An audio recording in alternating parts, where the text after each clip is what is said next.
Very good morning. Yesterday we completed section 80 DDB.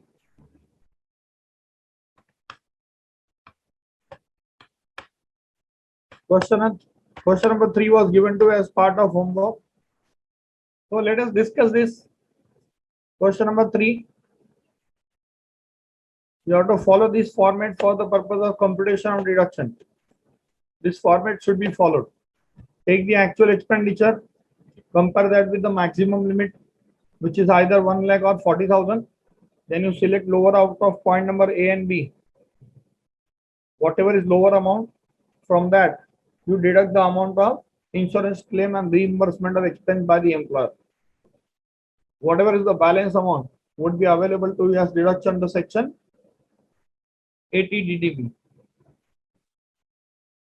Very important point to be noted is deduction is allowed only when the SS is resident, otherwise not.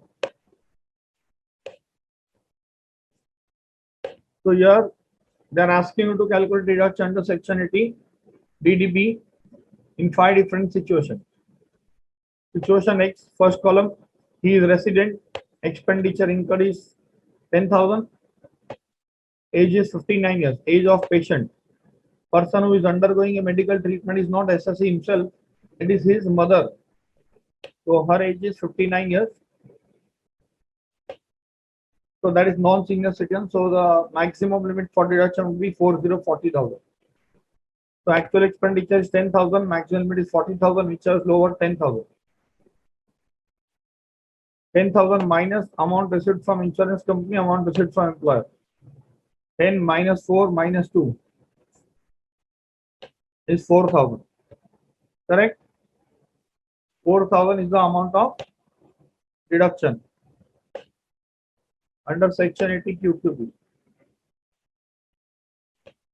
Column Y, 26,000 is the actual expenditure. And here age of mother is 59 years and she is non-resident. So the limit will be 40,000. 26 or 40, whichever is lower, 26.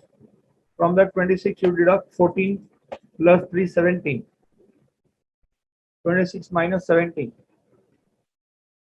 That is 9,000.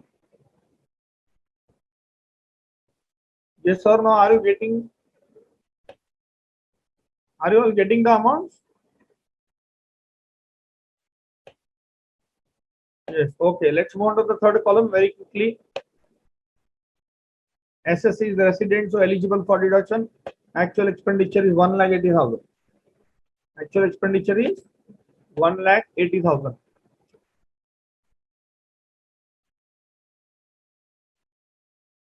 That 1,80,000. Age of mother is 64 and she is resident. So limit will be 1 lakh.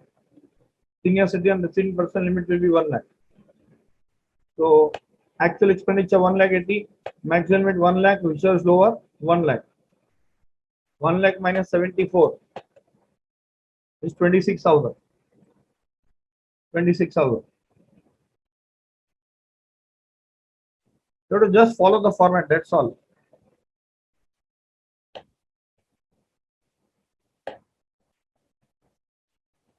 Yes. Next column is column A.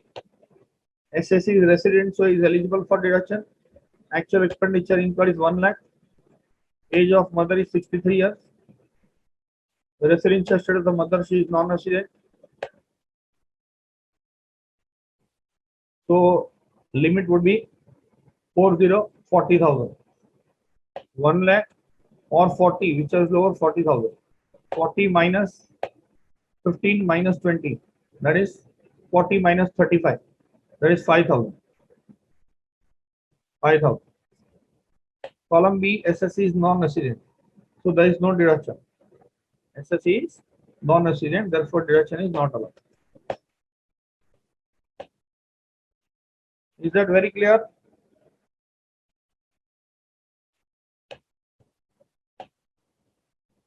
So this section is over, section 80 DDB. We move on to next section, that is section 80E. Deduction in respect of payment of interest on loan taken for higher education. See, first of all, this is deduction for interest on loan. It is not principal amount. It is interest on loan. Loan taken for what? Loan taken for higher education. So, if you recollect, before that we have seen before that we have seen housing loan. Housing loan interest principal you can claim it as deduction, but this is not housing loan. This is education loan. In this education loan, whatever is the amount of interest which you have paid, that interest can be claimed as deduction.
Section 80E.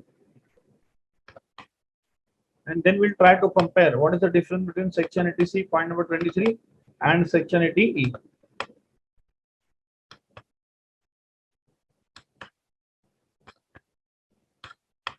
Section 80E,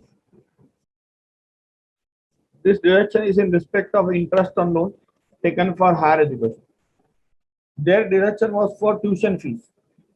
Your deduction is for interest on loan taken for higher education. Eligible SSC is individual.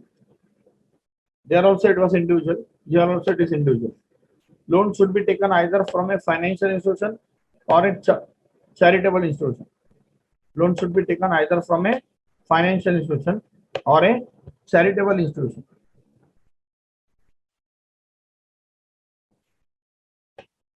So either you take loan from a financial institution or a charitable institution registered in section 80G or notified under section 10 clause 23C.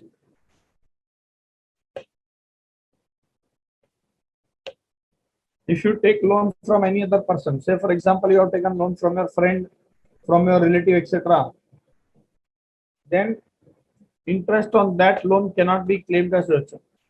Your loan should have been taken only from two persons. Number one is financial institution and number two is approved charitable institution. That's all. If you have taken loan from any other person, friend, relative, etc., you can pay EMI to them. That may include the interest, but that interest will not be allowed as deduction. So very important point is here it is clearly mentioned that loan should be taken either from a financial institution or it should be taken from approved charitable trust. Nature of education. Loan must have been taken for pursuing higher education. So if you have taken loan for lower education, primary education, secondary education, etc., then whatever interest you pay on that loan, that cannot be claimed as deduction. Loan must have been taken for higher education. See, in India, the primary and secondary education, there is no need to take a loan. We do not have that high fees that there will be a need to take the loan. plus bank, financial institution, etc. They would give you loan. Only if the course which you are doing, after that you can get a job, there are chances that you can get the job. Then only they will give you loan. Otherwise, they won't give you loan. So, nature of loan is, nature of education is higher education. Higher education means anything after senior secondary examination. Anything after senior secondary examination. So anything after your 10th standard, SSC. Either we call it a senior secondary examination or we call it a senior secondary certificate. After senior secondary examination, whatever you pursue is called as higher education. The BCom is also a higher education, but no one is going to give you loan for BCom because chances of you getting job after BCom is too less. So nature of education is higher education. Number 4, who is higher education? SSC can claim deduction for whom he can claim the deduction. So point number 1, SSC can claim deduction for himself. So if SSC himself is going through a higher education, then he can claim deduction for that. If he has to take a loan for higher education of himself, whatever loan he is repaying, in that whatever is the component of interest, that he can claim it as deduction. Or number 2, higher education of his relative. Higher education of SSC himself or his relative. What do you mean by relative here? Relative includes number 1, spouse of individual, number 2, children of individual, and number 3, student for whom SSC is a legal guardian. Number 3, student for whom SSC is a legal guardian. See, if you recollect, in section 80C, deduction is allowed for tuition fees only if it is paid for children.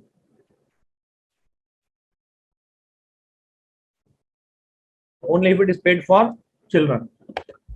Here, if the loan is taken for SSC himself or spouse, children, and very important, student for whom SSC is a legal guardian. Say for example, in my distant relative, one person has died. Dixit is asking me senior secondary examination in 10th standard. Answer is yes. Senior secondary examination is 10th standard. I was telling you that, say for example, in my distant relative, one person has died. His child is, say for example, in 7th, 8th standard. So I have promised him that your education cost I will be bearing. I will be bearing your education cost. So I have become a legal guardian for him. I am ready to bear his education cost. Now he wants to become a doctor, but I do not have that much money that I pay him 1 crore rupees. So I have taken a loan for his education. So I can take loan for my own education, education of spouse, education of children, and education of a student for whom I am a legal guardian. So I am a legal guardian for that individual, for that minor child, for that person. If I have taken loan for his higher education, then also I can claim deduction. See, in section 80C, only children were covered, and that to maximum 2 children. Here, SSC himself is covered, spouse is covered, his children are covered without any maximum number of children. There is no maximum limit with respect to number of children here. And the last one, student for whom SSC is legal guardian. So this question number 4A, 4B is over. Have you understood this point? Point number 4A, 4B is over. Point number 4, have you understood very clearly? Okay. Let's move on to next point, point number 5. Quantum of deduction. See, here there is no maximum limit for claiming deduction. Here there is no maximum limit for claiming deduction. Means you can claim deduction for any amount. But government knows that this is interest on loan. So amount will not be very huge. Amount might be into few lakhs of rupees. See, even if the amount is 5 lakh rupees now, you can claim it as deduction. But can you imagine 5 lakh is the interest? Loan would have been around 40-50 lakhs. Which educational institution is charging so much amount of fees. So government knows that amount of loan will be too small. So amount of interest will not be too high. Therefore, government says whatever amount of interest you are actually paying, that you can claim it as deduction without any maximum limit. So here we are saying deduction shall be allowed in respect of actual amount paid during the previous year by way of interest on such loan. Whatever actual amount of interest you are paying, that can be claimed as deduction. Principal amount cannot be claimed as deduction. We are just talking about the interest payment. So whatever principal amount you might have repaid, that you cannot claim it as deduction. What can be claimed as deduction is only interest amount. Point number 6, deduction is allowed provided the payment is out of income chargeable to tax. Deduction is allowed provided payment is made out of income chargeable to tax. See, such point you had already seen in section 80 triple C as well as section 80D. This point is existing only in 3 points: section 80 triple C, section 80D, and section 80E. That you have to make payment out of income chargeable to tax. You have to make payment out of income chargeable to tax. So, if you have made payment out of income chargeable to tax, then deduction is allowed. Otherwise, deduction is not allowed. Period of deduction. See here, there is no maximum limit for claiming deduction. There is no maximum limit with respect to amount for claiming deduction. But yes, there is maximum limit for number of years for which you can claim deduction under this section. Government says you can claim deduction for maximum 8 years. 8 years starting from which year? Starting from the year in which repayment of loan has begun. You can claim deduction for how many years? You can claim deduction for 8 years. 8 years starting from the year in which repayment of loan has begun. See, there are different possibilities here. Possibility number 1, SSC has taken loan for his own education. SSC has taken loan for his own education. In that case, loan repayment will start after his education is completed and he has got some job. Once he starts generating income, thereafter loan repayment will begin. Second possibility is SSC has taken loan for education of his spouse, children, or student for whom he is a legal guardian. In that case, loan repayment can start maybe from the next month onwards. The month in which the loan is taken, next month onwards only loan repayment will start. So loan repayment can start at any time. So this period of 8 years should be counted from the year in which loan repayment has begun. So deduction will be allowed for a period of maximum 8 years. If you have repaid the loan in 4 years, then you can claim deduction only for 4 years. If you have repaid the loan in say 10 years, then you can claim deduction for 8 years. So maximum 8 years. So here there is no maximum limit with respect to claiming deduction of interest on loan, but yes, there is a limit with respect to claiming deduction in number of years. You can claim deduction for maximum 8 consecutive years. 8 consecutive assessment years starting from the year in which loan repayment has begun. Is that very clear?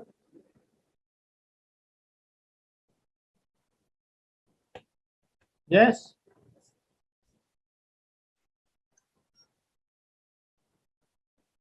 No accrual basis. Sarvana, these all sections are payment basis only. Section 80C to section 80 GGC, all deductions are on payment basis only.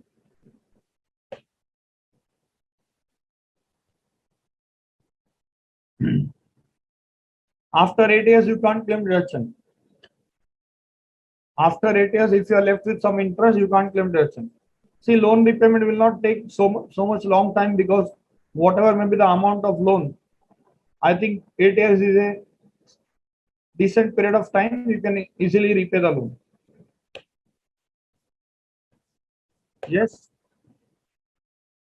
CA also higher education. Yes. CA is also higher education. So I'm giving you 2 minutes time. Kindly refer this question number 4 and give me the answer. Refer this question number 4 and give me the answer with respect to deduction allowed. What is the amount of deduction allowed? Yes.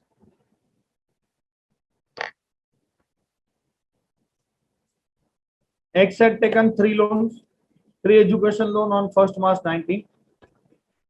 The details of repayment of loan during the previous year 2021 are given below. For whose education loan was taken? Loan 1, loan 2, loan 3. Loan 1 and 2 they are taken for his own education, and loan 3 is taken for the education of daughter. So all loans are taken for eligible persons. Purpose of loan: first loan is taken for full-time MBA, second loan is taken for part-time MCA, third loan is also taken for full-time MBA. My question to you is, loan 2, is it eligible because it is a part-time course? See, part-time, full-time word is not written anywhere in section 80E. It was written in section 80C. With respect to tuition fees, the tuition fees should be paid for full-time education. So here they have not written whether it is part-time, full-time. Here it is higher education.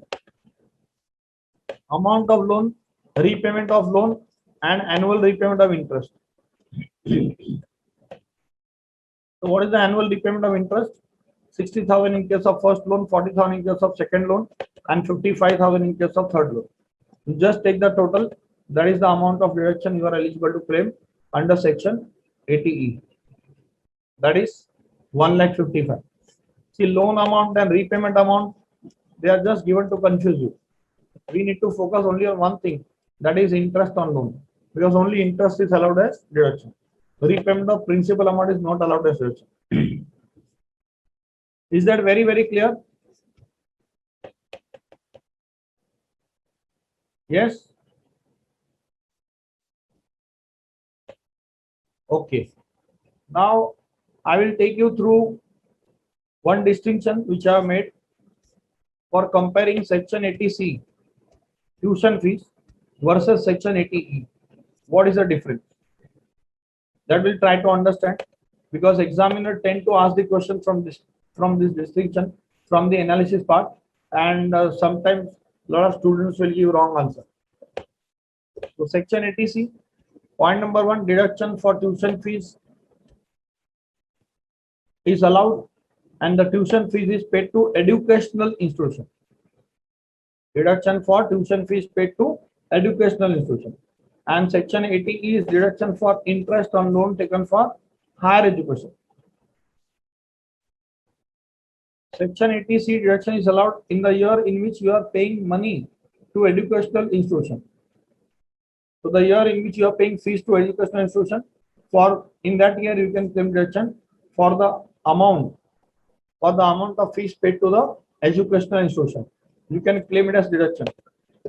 Point number 2, here we are saying that deduction will be allowed in the year in which you are paying interest to whom? Either to bank or financial institution or approved charitable trust.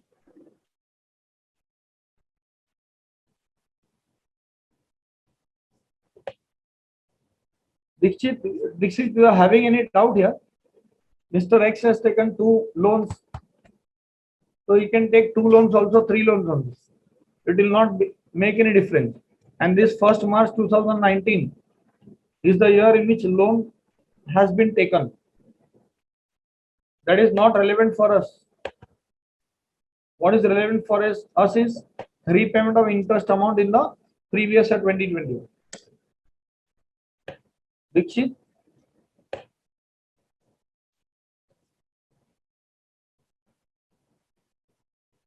are you getting my voice? Do you have any doubt here?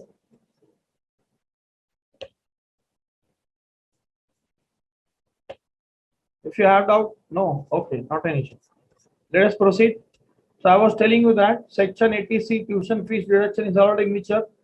Deduction is allowed in the year in which you are paying fees to educational institution, whereas section 80E deduction is allowed in the year in which repayment of loan has begun. in the year in which you are repaying the loan to bank, financial institution or approved charitable trust. Section 80C, you can claim deduction for children and that to maximum 2 children. Section 80E, you can claim deduction for self, for spouse, for children, irrespective of number of children, and student for whom you are a legal guardian. You can claim deduction for these people, self, spouse, children, and student for whom you are legal guardian. Section 80C, it can be any nature of education, full-time education, it can be higher education, lower education, it can be anything. Section 80E is just talking about the higher education. 80E is just talking about the higher education. Point number 5, full-time education. 80C is using the word full-time education, whereas 80E doesn't use the word full-time education or part-time education. So here full-time education, part-time education, both are covered. It should be a higher education. Whether it is full-time or part-time will not make any difference, but it should be higher education. Point number 6, 80C deduction is allowed if the amount is paid out of any income. 80E deduction is allowed only if the amount is paid out of taxable income. You just saw in this section 80E, you just saw in point number 6 saying that deduction will be allowed only if the payment is made out of income chargeable to tax. In other words, only if it is paid out of taxable income. There was no such condition in section 80C. So for claiming deduction in section 80C, amount can be paid out of any income, and for claiming deduction in section 80E, repayment of loan amount should be out of the taxable income only. Now let's move on to next, that is point number 7. In section 80C, there is no maximum limit with respect to which you can claim deduction. There is no maximum limit with respect to amount of deduction in section 80C. But yes, you know that there is a overall limit for deduction in section 80C, that is 1,50,000. That is 1,50,000. So whatever tuition fees you are paying to the educational institution, the tuition fees amount can be claimed as deduction. There is no separate maximum limit, but yes, overall limit of section 80C is 1,50,000. That limit would be applicable. There is no such limit for claiming deduction in section 80E. In 80E, you can claim deduction for any amount. Irrespective of amount, you can claim deduction. But very important point is, in section 80E, you can claim deduction for any amount, but you can claim deduction for maximum 8 years. So point number 8 is talking about the period of deduction. In section 80C, we did not have any period with respect to which you can claim deduction. You can claim deduction for any number of years. But section 80E, you can claim deduction for maximum 8 years. You can claim deduction for maximum 8 years. Point number 9, for section 80C, they have clearly written that educational institution should be situated in India. So if educational institution is situated in India, you are paying the tuition fees, that will be allowed as deduction. But if the educational institution is situated outside India, if the educational institution is situated outside India and you are paying tuition fees, that will not be allowed as deduction. That cannot be claimed as deduction. Is that very clear?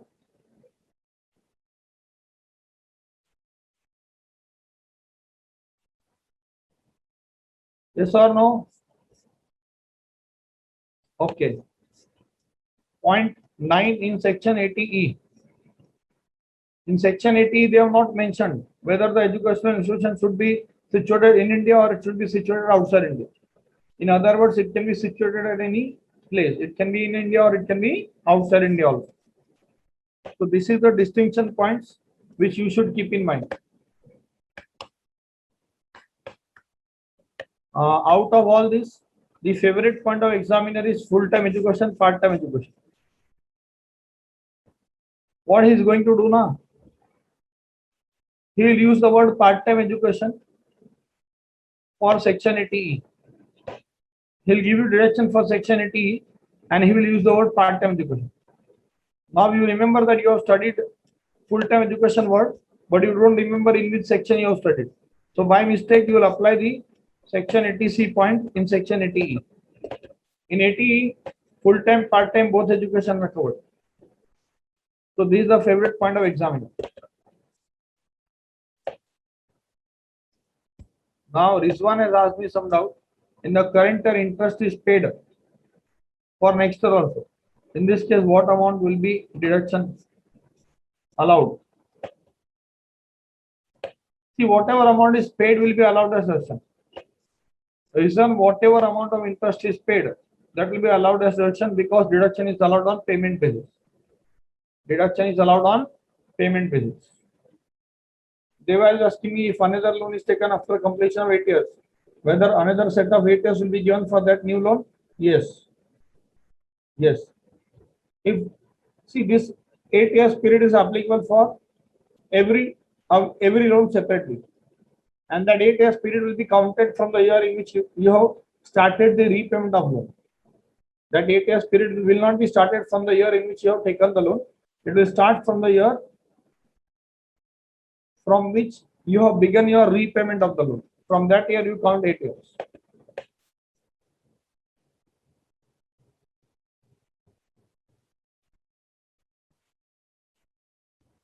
Cash paid more than 1,000, more than 10,000 cash paid.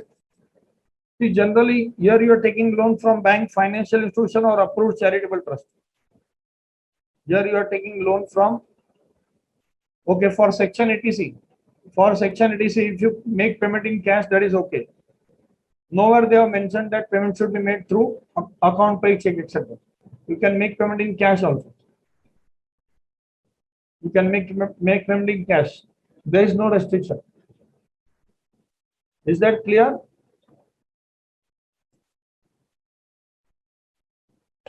Okay. So we have completed the distinction between section 80C, point number 23 tuition fees, and section 80E. Now we need to move on to section 80EE. We need to move on to section 80EE. Here there are 6 points. I can give you maximum 3 minutes to refer. Kindly refer this. And while referring this, see, in fact, there is no need to explain this section. This section is self-explanatory. The moment you read, you will understand. But I want you to think about section 24 clause B. This section 80EE is giving you deduction in respect of interest on loan taken for residential property. This section is giving you deduction. Deduction for what? Deduction for interest on loan. Loan taken for what? Loan taken for residential property.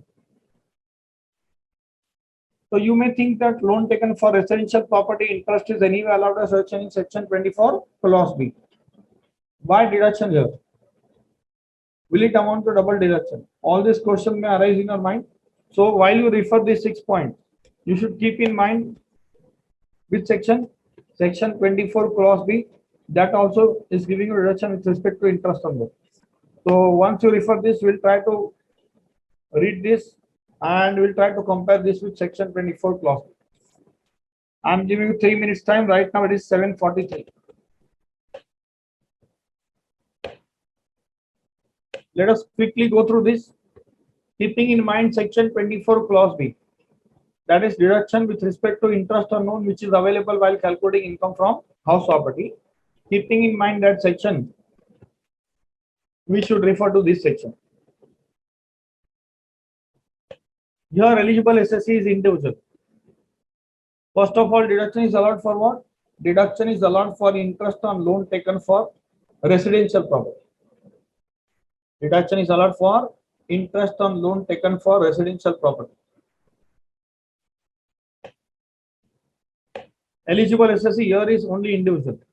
In section 24 clause B, individual HUF, firm, company, everyone can claim deduction. Here only individual can claim deduction. Nature of deduction.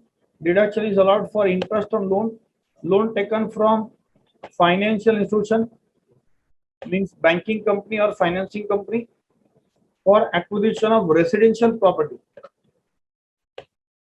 So here you should take loan from bank or financial institution. There was no such restriction for claiming deduction in section 24 clause B. Section 24 clause B, you can take loan from any person. Plus section 24 clause B, you can claim deduction even for commercial property. For example, you have acquired the commercial property and you have let out that commercial property. Then the rental income from commercial property will also be taxable under income from house property. While calculating income from house property, in case of that commercial property, you can also claim it as deduction with respect to interest. Here, the property should be only residential property. It should be only residential property. Plus, here they are talking only about acquisition or construction of property.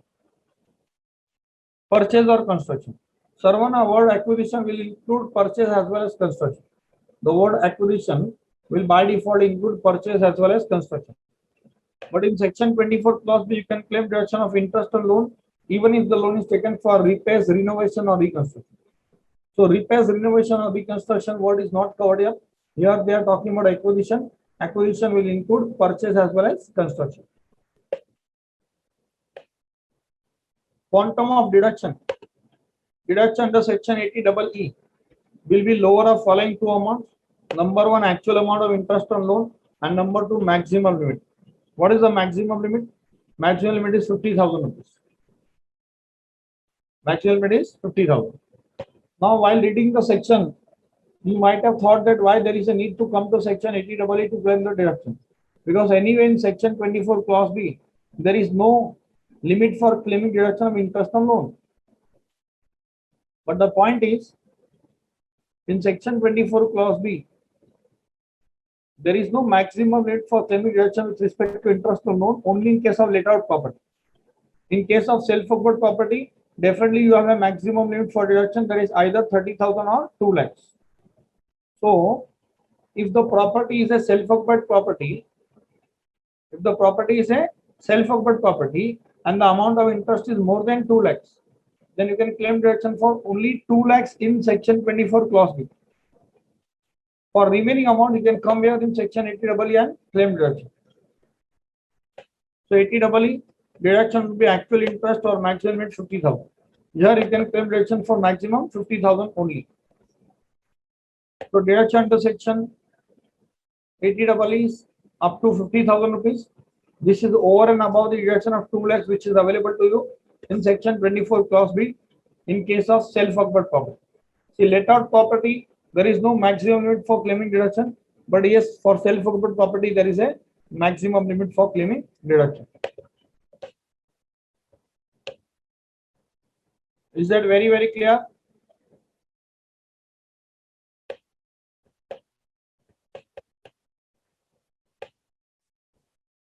Let's move on to point number 4. Conditions to be fulfilled for claiming deduction with respect to interest on loan. There are 4 conditions which are required to be fulfilled. Only then you can claim deduction with respect to interest on loan. While computing your income from house property, you can claim deduction in section 80EE. Number 1, the loan should have been sanctioned during the period of 1st April 16 to 31 March 17. The loan sanction period should be from 1st April 16 to 31 March 17. So this deduction would be available only if the loan is taken in a specific period. And that specific period is which one? That specific period is from 1st April 16 to 31 March 17. So right now your previous year is 2021. Right now your previous year is 2021. In previous year 2021, if you are taking loan, on in the previous year 2021, and now you are repaying the loan, you are paying the EMI that would include interest. Can you claim deduction for that interest in section 80EE? Answer is no. Answer is no. You can claim deduction only if the loan is sanctioned during the period 1st April 16 to 31 March 17. Now you may think that why such period, why the benefit was granted only during that period of 1st April 16 to 16 to 31 March 17, because since last 3-4 years, if you are aware, the entire construction sector is going through a very rough patch. Their business is falling. People are not buying property. Builders have constructed a property and unsold property is lying. As per some estimate, around 50 lakh flats are lying unsold only in the city of Mumbai. 15 lakhs, 15 lakhs flats are lying unsold only in the city of Mumbai. So these builders, they have constructed the flats, they want to sell, prices are too high, therefore no one is in a position to afford. So no one is purchasing. But to provide some incentive to people, government came out with Section 80 doubly saying that we'll give you extra deduction of 50,000 rupees. But this section is a super flop section, because no one would purchase the property at a very high price if only 50,000 deduction is allowed for interest. So this section actually failed to induce people to buy the property. The purpose of the section was to induce people to buy the property, but this section has failed miserably.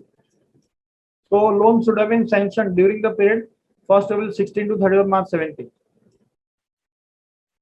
And in case of self-occupied property, income from house property, you know that if the loan is taken prior to 1st April 1999, then the maximum limit for deduction of interest is 30,000. If the loan is taken on or after 99, then provided certain other conditions are fulfilled, that loan is taken either for acquisition, construction of property. Acquisition, construction is completed within 5 years from the end of the financial year in which loan is taken. All these conditions are required to be fulfilled. Then the deduction with respect to interest on loan in case of self-occupied property will be 2 lakh rupees. It will be 2 lakh rupees. Let out property anyway, there is no limit. So there it was 1st April 1999. Here it is 16 to 17. 1st April 16 to 30th March 17. Point 2 says the amount of loan sanctioned should not exceed 35 lakhs. Amount of loan sanctioned should not exceed 35 lakhs. So loan sanction amount should not be more than 35 lakhs. Amount of loan sanctioned should not exceed 35 lakhs. Value of property should not exceed 50 lakhs. Value of property should not exceed 50 lakhs. So government is having an intention to give deduction only to middle class category people. If a person is acquiring a property of more than 50 lakhs, then he will not be eligible for claiming deduction in Section 80 EE. But still he can claim deduction in Section 24 Clause B. Self-occupied property, he can claim deduction for maximum 2 lakhs. Let out property, there is no restriction. Very important point is point number 4. This deduction was allowed to the first time home buyers. This deduction was allowed to first time home buyers. Means the person who is buying the house for the first time, only to those people deduction was allowed. Instead of using the words first time home buyer, they have used the word SSE does not own any residential house property on the date of sanction of loan. The date on which the loan is sanctioned, SSE should not have any other house property. Only then he can claim deduction with respect to interest on loan in Section 80 EE. Period of deduction is not mentioned, so you can claim deduction for any period. Till the repayment of loan continues, you can claim deduction under Section 80 EE. No double deduction. Means if you have already claimed deduction in Section 24 Clause B, for that same amount you cannot claim deduction here. If the amount is more than 2 lakhs, for excess amount you come here and claim deduction. But if the amount is 2 lakhs, for that 2 lakhs you have already claimed deduction in Section 24 Clause B. That same 2 lakhs you cannot take here. So that should not amount to double deduction. Is that very, very clear?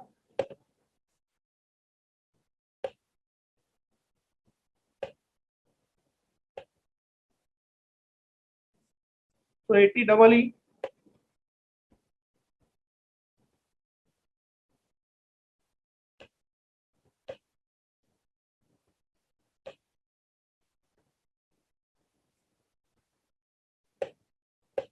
Here in handwritten notes, you have done a lot of comparison. 80EE individual can claim deduction, other SSC cannot. Interest on loan is allowed as deduction. Principal repayment is not allowed as deduction. Residential property is covered. Commercial properties are not covered. Loan taken from bank, housing finance company is covered. Loan taken from other person is not covered. Loan taken for acquisition construction is covered. Loan taken for repairs, renovation, reconstruction is not covered. Loan sanctioned during financial year 16-17 is covered. Loan sanctioned right now in your previous year 2021 is not covered. Amount of loan sanctioned is less than equal to 35 lakhs. Deduction is available in section 80EE. If the amount of loan is more than 35 lakhs, then no deduction in section 80EE. Value of residential property should be less than equal to 50 lakhs. If the value of residential property acquired is more than 50 lakhs, then you cannot claim deduction in section 80EE. Next point is, if SSC owns any other residential property on the date of sanction of loan, then deduction under section 80EE will not be allowed. In other words, on the date on which the loan is sanctioned, you should not own any other property. In simplified language, we can say that deduction is allowed to only first-time home buyers. Nature of residential property: if the property is let out property, you will claim deduction for entire interest in section 24 clause B only. There is no need for you to come to section 80EE. Self-acquired property, deduction under section 24 clause B is restricted to either 30,000 or 2 lakhs, whichever limit is applicable. So if your limit under section 24 clause B is exhausted, then you can claim deduction in section 80EE with respect to interest and to the tune of 50,000.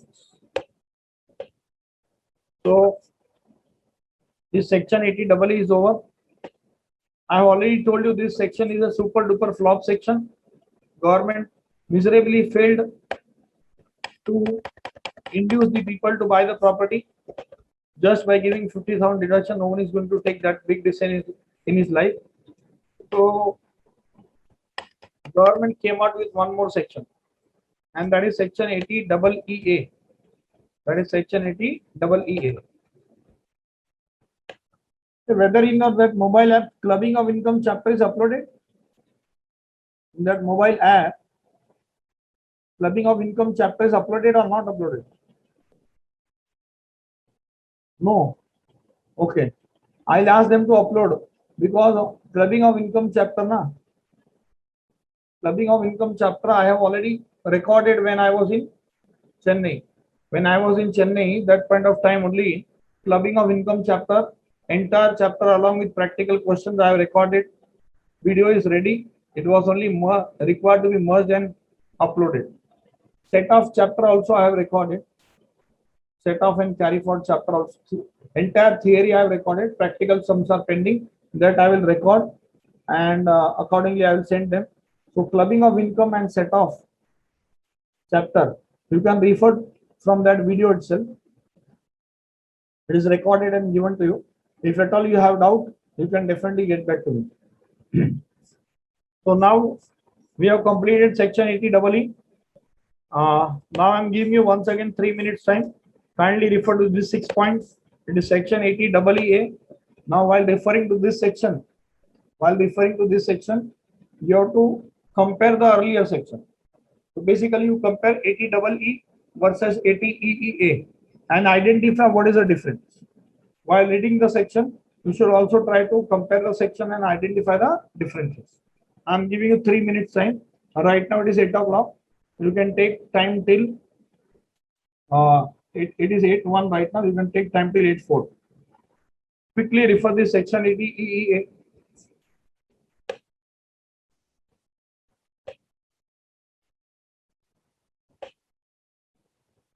This one we will take up your doubt once we go through this entire section. 80EEA, who can claim deduction in section 80EEA? Only individual. Only individual. Nature of deduction. Deduction is allowed for interest on loan, Loan taken from whom? From the bank or financial institution. For what? For acquisition of residential property. So till now this section 80EE is similar to section 80EE. Quantum of deduction is amount of actual amount of interest on loan and maximum limit 1,50,000.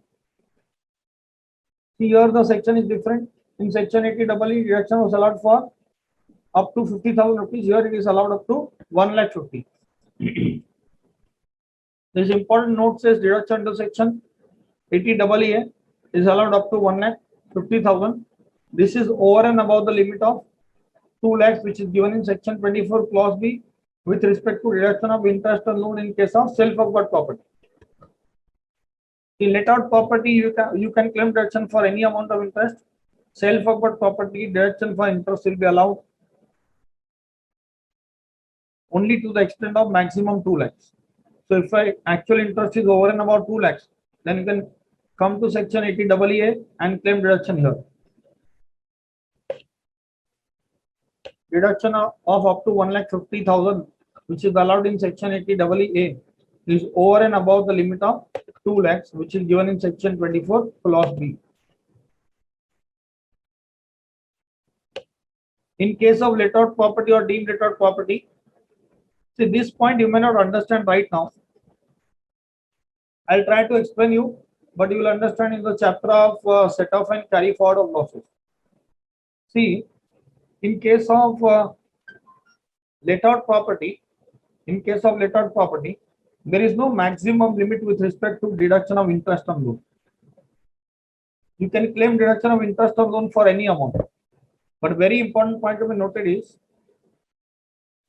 when you set off the loss, say for example, you are having a loss under the IFSP.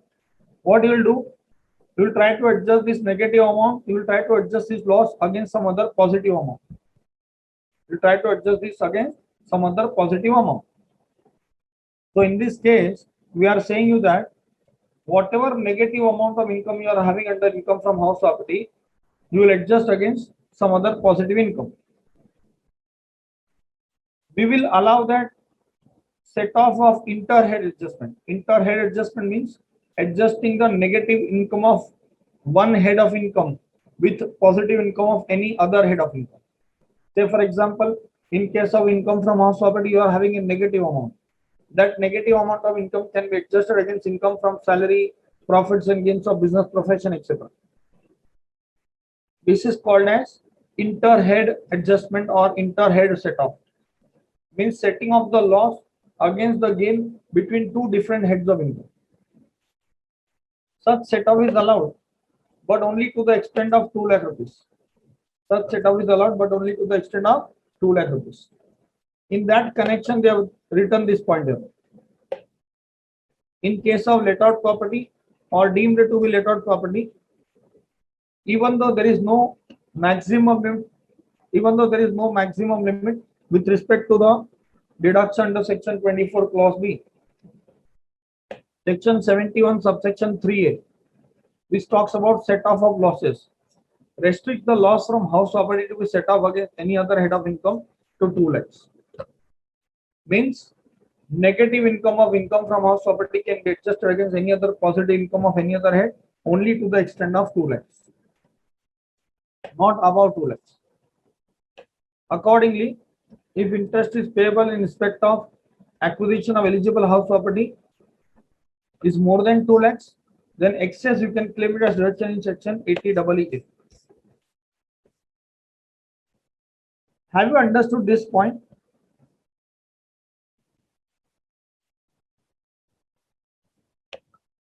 Yes or no?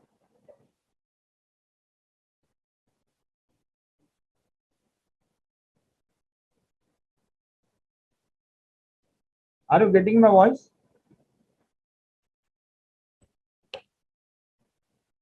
Once again,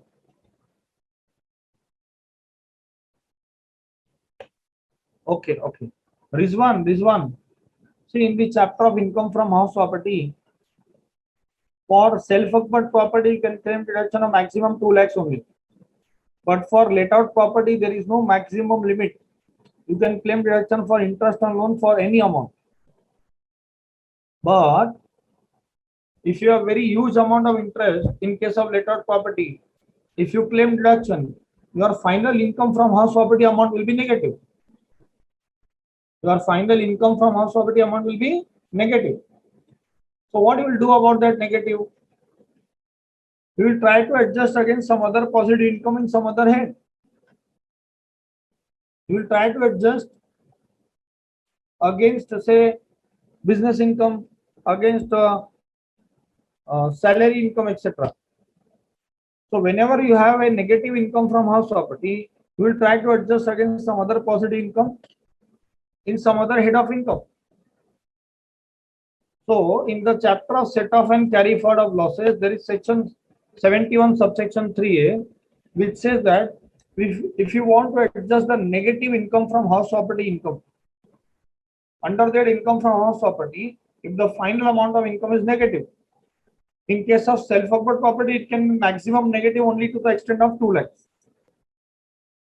In case of let out property, you can claim deduction for any amount of interest, and your final income from house property can be negative to any extent. But that negative, you will try to adjust against some other positive income. Section 71 subsection 3a puts a restriction saying that adjusting this negative income of house property against some positive income of any other head, that adjustment is allowed only to the extent of 2 lakh rupees. This one, have you understood this much?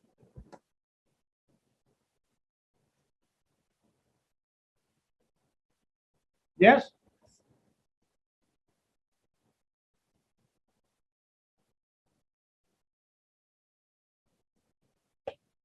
This one?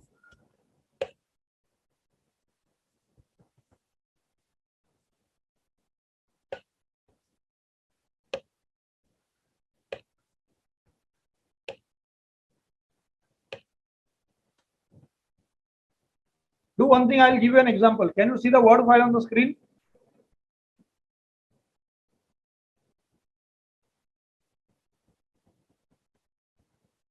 I'll give you an example to make you understand.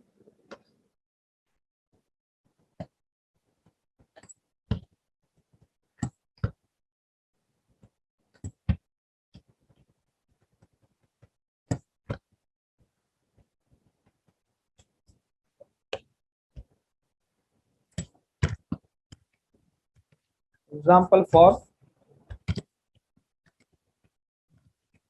understanding section.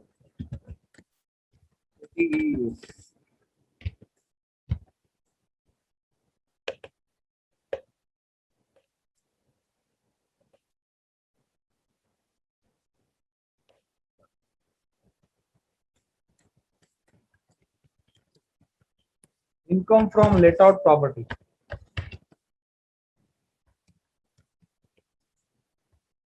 Say for example, 4 lakhs negative. Can you have a negative income of let out property to the extent of 4 lakhs? Answer is yes. You can have a negative income of any amount in case of let out property. Now my question to you is, this negative income from let out property to the extent of 4 lakhs, what you will try to do? You will try to adjust against any other positive income. Say for example, you are having a positive income of 5 lakhs in PGVP. Profits and gains of business or profession.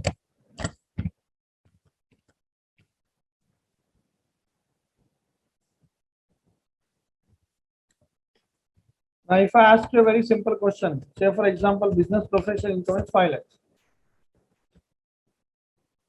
If I ask you a very simple question here, what will be your gross total income amount? Then what is your answer? Can you give me the amount of gross total income here?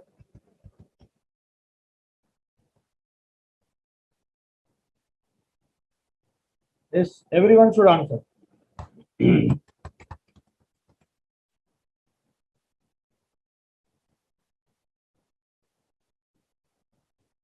So you may feel that the gross total income is 1 lakh. You may feel that gross total income is 1 lakh, but that is not correct. Why so?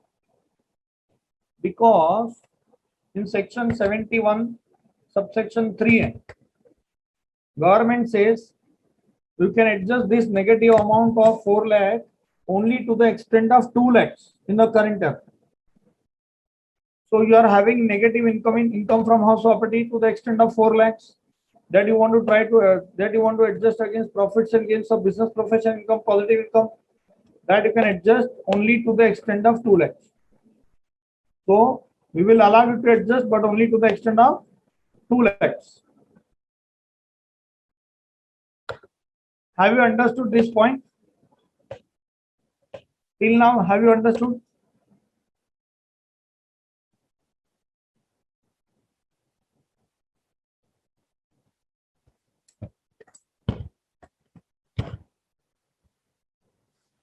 This one I have just taken the example on the screen.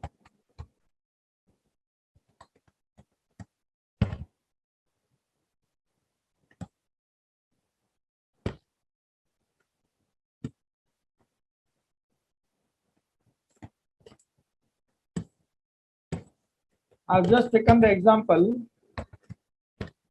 Rizwan, can you see the screen?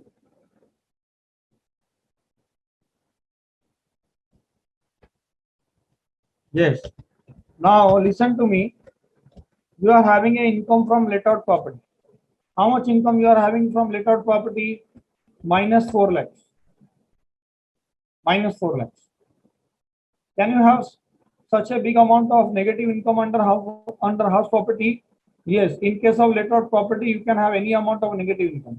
In case of self-occupied property, your negative income can be maximum 2 lakhs. In case of self-occupied property, your negative income can be maximum how much? Maximum 2 lakhs. But in case of let out property, you can have any amount of negative income. Now my point is, you are having income from let out property negative 4 lakhs. Can you adjust against profits and gains of business income? Can you adjust this negative income against the business income of 5 lakh positive? Section 71 subsection 3A says this adjustment of negative against the positive is allowed, but only to the extent of 2 lakhs. Only to the extent of 2 lakhs. As per section 71 subsection 3A.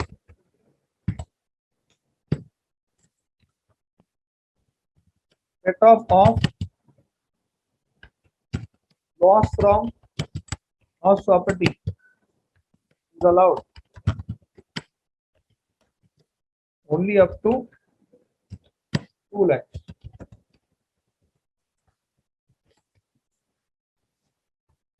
So you can adjust maximum 2 lakhs.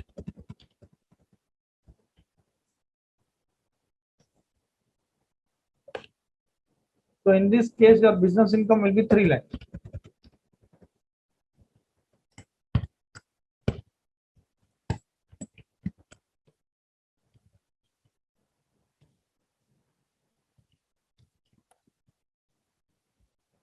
Or we can say your gross total income will be 3 lakhs.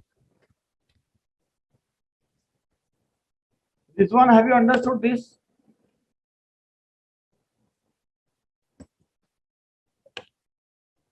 Yes. Now my point is, no, Darshini, this is not amendment. This is not amendment. Yes, definitely this is amendment, but it was introduced 2 years back. So it is not introduced recently, it is introduced 2 years back. Now from this gross total income, you can claim deduction. Under section 80 CEA. Now here my point is, see, this negative has arisen. One of the reasons for this negative can be, in fact, most probably the reason will be interest and loan only. So out of this negative 2 lakhs, out of this negative 4 lakhs, what you can do now? some amount of interest you can claim it as reduction under section 80 EA. Some amount of interest you can claim it as reduction under section 80 EA. How much? To the extent of 1,50,000. To the extent of 1,50,000. So out of some interest for 1,50,000 you claim deduction under section 80 EA. Then your this negative amount will get reduced to that extent, na? Some interest you don't claim deduction in calculating income from house property. You claim it as deduction in section 80 EEA. So the amount of interest for which you want to claim deduction while computing income from house property will be lower. If the amount of interest is lower, your income from let out property will be negative, but the amount will be lower. Are you understanding?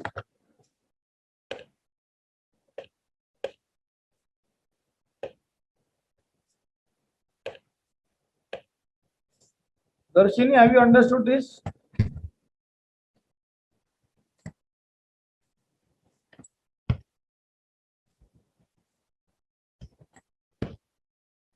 Okay. So we are just telling you that you don't claim deduction of interest for a very high amount in house property, because even if your final income to be negative, deduction set off will be allowed for maximum 2 lakhs only. Against some other head of income, if you want to claim set off of loss, that is allowed only to the extent of 2 lakhs. So here what you can do, 4 lakh income is negative, say for example, because of interest only. Then out of that 4 lakh, you adjust 2 lakh against business income, because that is the maximum limit.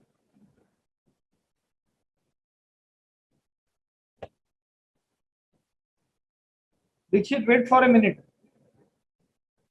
For 1,50,000 you claim EEA, and balance 50,000 you can carry forward from the current year to the next year. Balance 50,000 you can carry forward from current year to the next year. Deva, yes, 50,000 can be carried forward to the next year.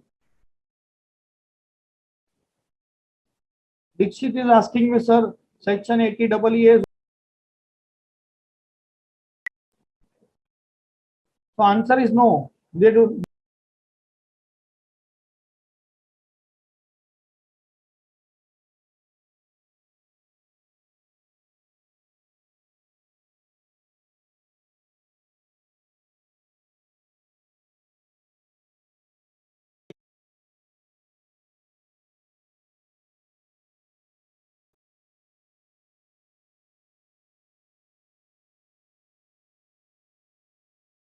Property should be residential property. 80 EE also same. Dikshit.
Let us move on to conditions. Conditions to be fulfilled for claiming deduction in section 80 EA. Loan should have been sanctioned during 1st April 19 to 30th March 21. Loan should be sanctioned during 1st April 19 to 30th March 21. This is the amendment. Up to last year, this date was 30th March 20. Now it is extended to 30th March 21. So in 80EE, the period was 1st April 16 to 30th March 17. Here the period is 1st April 19 to 30th March 21. That individual should not be eligible for claiming deduction under section 80EE. See, if you already acquired the property and if you are anyway claiming deduction in section 80EE, then you cannot come here. Why you would like to come here and claim deduction now? Because in section 80EE, the deduction is only to the extent of 50,000. Here, deduction you can claim to the extent of 1,50,000. So in this section 80EE, the amount of deduction is higher. Plus, there is no restriction with respect to value of property. There is no restriction with respect to the amount of loan. In that section 80EE, the amount of loan should not exceed value of property as well as amount of loan should not exceed a particular amount. Loan amount should not exceed 35 lakhs, value of property should not exceed 50 lakhs. But here in section 80EE, here we are saying that stamp duty value of property should not exceed 45 lakhs.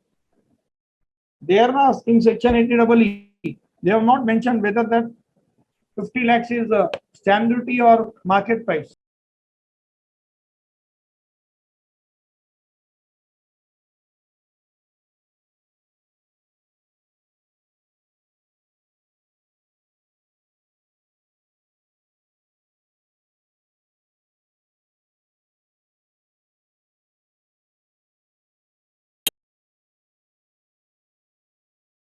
Value of residential property acquired should not exceed 50 lakhs in market price. But here in section 80EE, they have clearly mentioned stamp duty value of residential property should not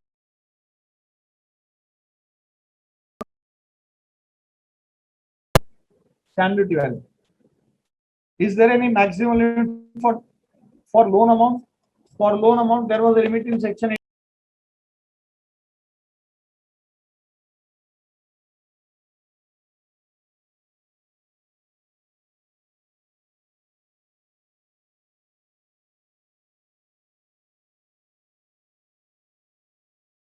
No limit for the amount of loan here. And the fourth condition is SSC does not own any other residential property. So that same thing means only first time home buyers can claim deduction in section 80EE. Period of deduction is not mentioned, so you can claim deduction for any period. But important point to be kept in mind is what? There is no maximum period for which you can claim deduction. But what is the important point? Maximum limit for claiming deduction with respect to amount is 1,50,000. Maximum limit for claiming deduction is 1,50,000. No double deduction. If you are claiming deduction in section 24 clause B, for that same amount you cannot claim deduction. For that same amount you cannot claim deduction here. So if your interest amount is more than 2 lakhs or your interest amount is such that because of which you are negative, you are having a negative income in letter property and that negative income is more than 2 lakhs. In that case, you come here and claim deduction. So here we are saying that you are not going to get double deduction. Double deduction will not be allowed.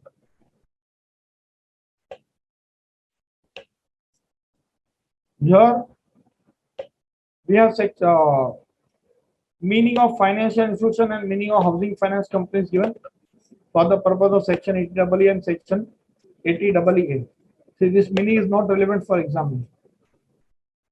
So we have covered section 80EE as well as section 80EA. Now I am giving you once again 3 minutes time. You refer to this section 80EEB. 80EEB. Shall I proceed? Dikshit. See, See, here my intention is not to tell you that deduction under section 24B is deduction under section 80 is not allowed. I am saying that there is no maximum limit for claiming deduction with respect to interest or loan in case of section 24B itself. So there will not be any need.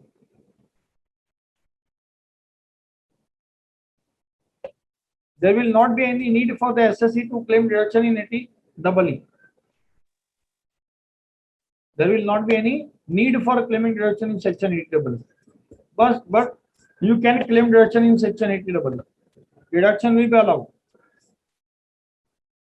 This one 80EE conditions are fulfilled. Interest paid for 1 lakh. 50,000 deduction allowed under section 80EE. Balance will be allowed under section 24B. Yes, Rizwan. If 80EE conditions are fulfilled, for part amount you can claim deduction in section 24 clause B. For part amount you can claim deduction in section 80EE. That is allowed.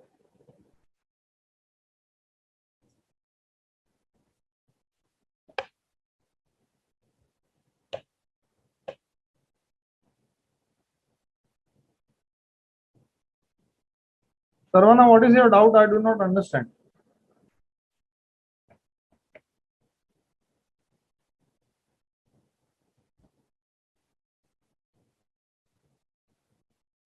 Yes, have you all gone through that section 80EB?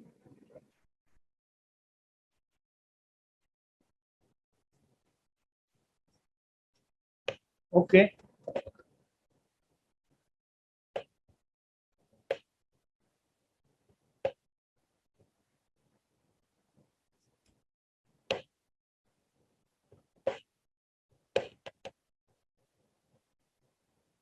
Sarvana is asking a question whether non-resident can also claim deduction.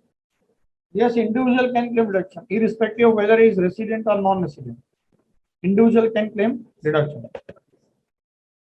Now we move on to section 80EEB. Section 80EEB. This deduction is for what? This also deduction is for interest. Interest on what? Interest on loan taken. Loan taken for what? For purchase of electric vehicle. Interest on loan taken for purchase of electric vehicle. See, nowadays because of heavy carbon emission, entire world, every country is talking about global warming. Therefore, every country is now focusing on all the products which are using electricity rather than petrol, diesel, etc. So that it creates less pollution or nearly no pollution. Therefore, in entire world right now, US as well as China, both are behind manufacturing electric cars, because they know that in all the countries in entire world, people would replace their electric cars, people would replace their petrol, diesel cars with electric cars. So China and US both are behind manufacturing electric cars, and government of India has given incentive for the individuals to buy the electric car even by taking a loan. So government says, even if you buy electric car by taking a loan, we are going to help you out by giving deduction under section 80EEB. So who can claim deduction? Individual can claim deduction who has taken a loan. For what? For purchase of electric car. Loan is taken from whom? Loan is taken from a financial institution. Loan is taken from a financial institution. Then only you can claim deduction for interest. Nature of deduction. Deduction is allowed for interest payable on the loan taken from financial institution for purchase of electric vehicle. And this deduction is available from the total income. What is the quantum of deduction? Interest will be allowed as deduction, not the principal amount. Please understand.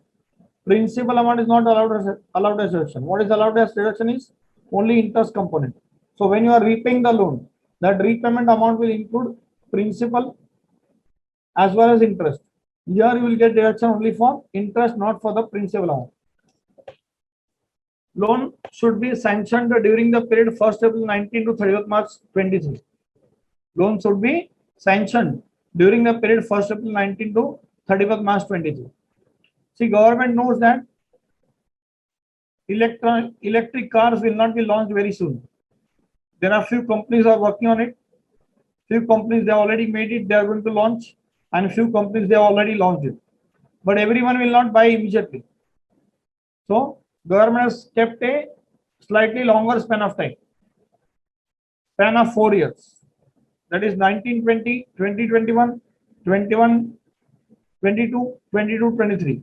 During these 4 years, if you acquire an electric car by taking a loan, then whatever interest you are paying to the financial institution, that can be claimed as deduction. Period for which deduction will be allowed is indefinite period. There is no time limit. You can claim deduction for any number of years. See, in case of education loan in section 80E, you had a period of 8 years. There is no such period in 80EE, 80EE as well as 80EEB.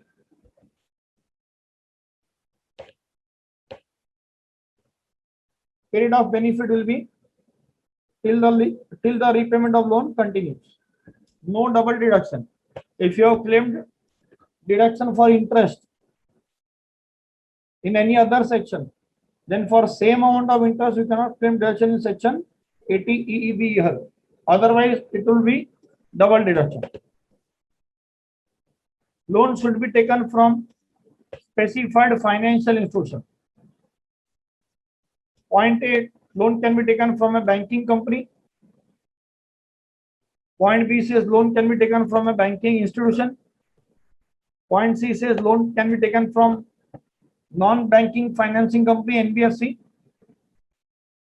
And point C, systematically important, non-deposit taking NBFC. Non-deposit taking NBFC means such an NBFC who is not accepting any deposits from the general public. So for purchase of electric car, you can take loan from these 4 bank, financial institutions, etc. Bank, financial institution, NBFC. Now here also definition of financial institution and housing finance company was given. Here financial institution will include number 1 banking company, number 2 banking institution, and number 3 housing finance company. Housing finance company is a company which will exclusively provide loan for acquisition of house. The housing finance company word is not covered here for section 80EEB. In place of that, they have covered NBFC, deposit taking NBFC as well as non-deposit taking NBFC. Is that very, very clear?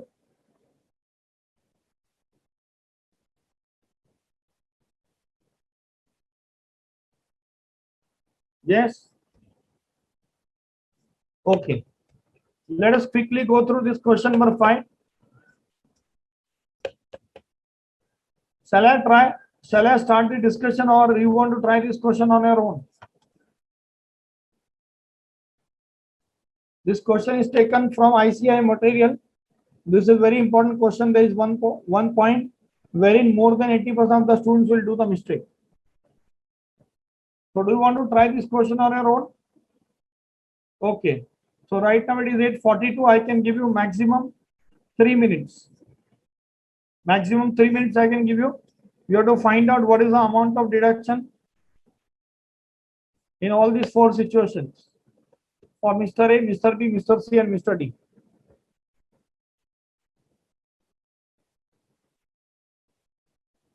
Rizwan, correct. 80E, 80EE, 80EA, 80EB. You can claim deduction only for interest, not for principal. Correct.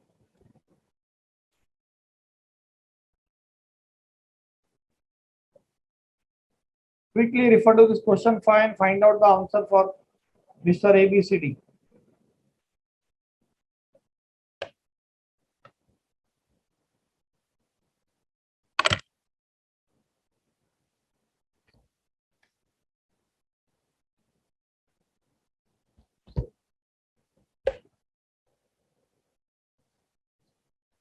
Dixit, disbursement means giving money. Disbursement means releasing the funds. So when you have taken the loan, the day on which you have received the check now from the bank, that is called as date of disbursement.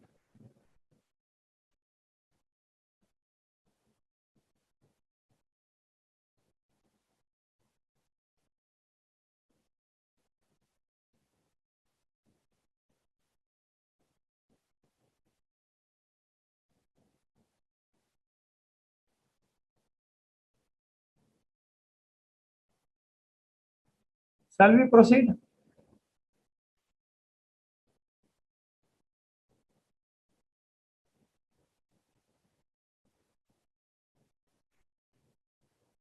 Okay. So question number 5, 6, following are the particulars of Mr. A, B, C, and D. All of them are salaried individuals.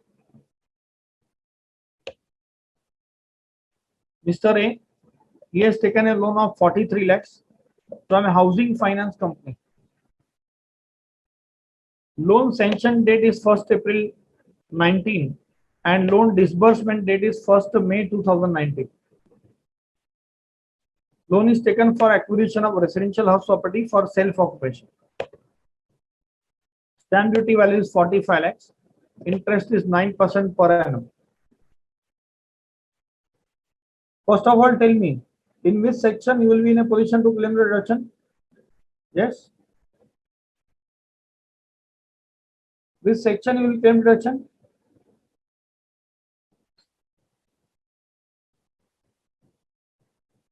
ATEE. Yes. You cannot claim deduction in ATEE because in section ATEE, loan sanction date should be from 1st April 16 to 31 March 17. Whereas in section ATEE, loan sanction date is 1st April 19 to 31 March 21. Here the loan sanction date is from 1st April 19 to 31 March 21. Whereas here it was from 1st April 16 to 17.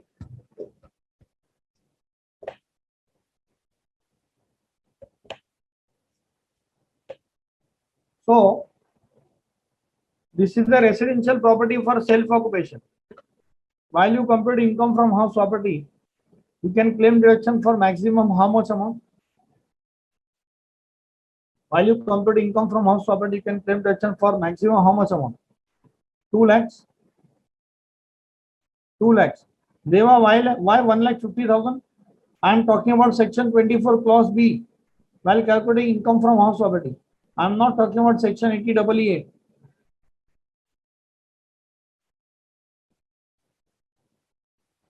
Now, can you tell me what is the amount of interest?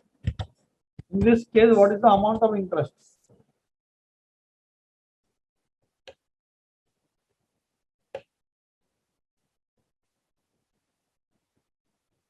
$387. Have you got this? 43 lakhs into 9 by 100. 387. 387 is the correct amount of interest. Deva madam, Parvez, 354 750 is the wrong answer. You might have calculated interest from 1st May 19 to 30th March 20. You might have calculated interest for 11 months, but here you have to calculate for 12 months. Yes. No, madam. Your previous year is what? Deva madam, your previous year is 2021. So you have to calculate interest for 2021, not for 1920. In the year 1920, the interest would have been 354 750. But in the year 2021, interest would be 43 lakhs into 9%. That is 387. Parvez, have you understood that? Parvez? Yes, okay. So this is the mistake which generally people would do in the examination also. So you should be very careful. So out of 3,54,750, how much amount can be claimed as deduction while computing income from house properties? 2 lakhs. 2 lakhs you claim it as deduction while computing income from house property. 1,50,000 you claim it as deduction in section 80 EEA. 1,50,000 you claim it as deduction in section 80 EEA. And the remaining amount will lapse. So out of 3,54,750, for 2 lakh you can claim deduction under section 24 clause B. For 1,50,000 you can claim deduction in section 80 EEA. Stamp value of the property is 45 lakhs. Amount of loan is 43 lakhs. See, there is no restriction with respect to amount of loan in section 80 EEA. But yes,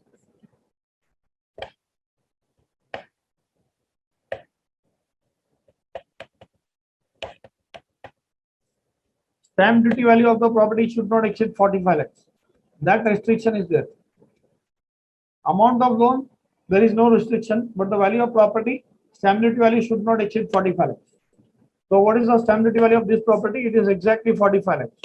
So it is not exceeding 45 lakhs. So yes, deduction will be allowed. Out of 3,54,750, which is the amount of interest,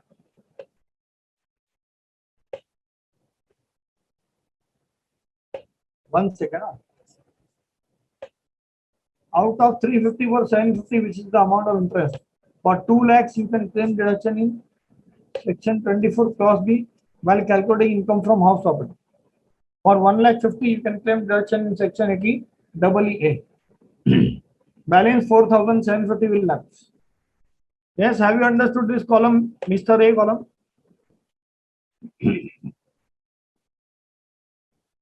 Yes or no?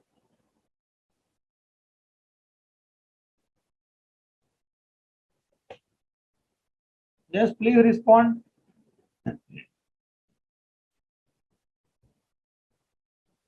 Okay, let's move on to the next column.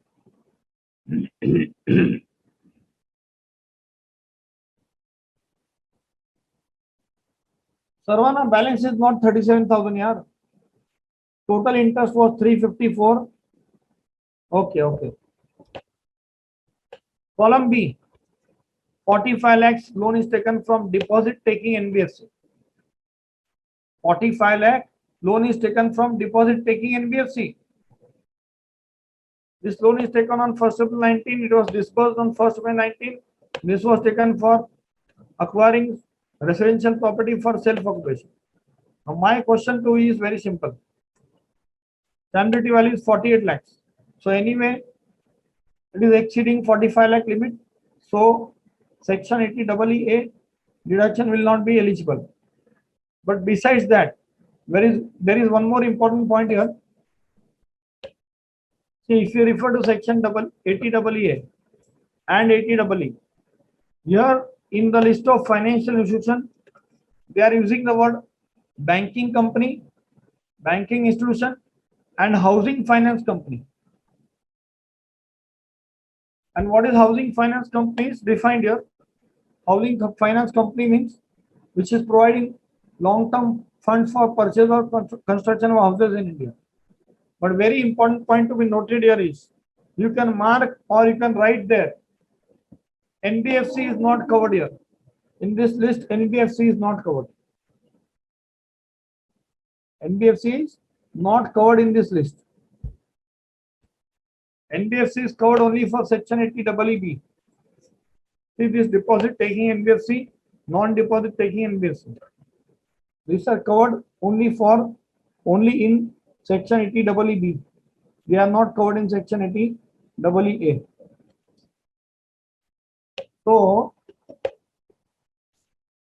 section 80 EEA deduction cannot be claimed because of two things. Number one, the stamp duty value of property is more than 45 lakhs. And number two, loan is taken from a deposit taking NBFC. Therefore, interest deduction is not allowed. Have you all understood this very clearly? You can put circle on this amount, 48 lakhs. You can put circle on this amount, 48 lakh, and write there stamp duty value is greater than 45 lakhs.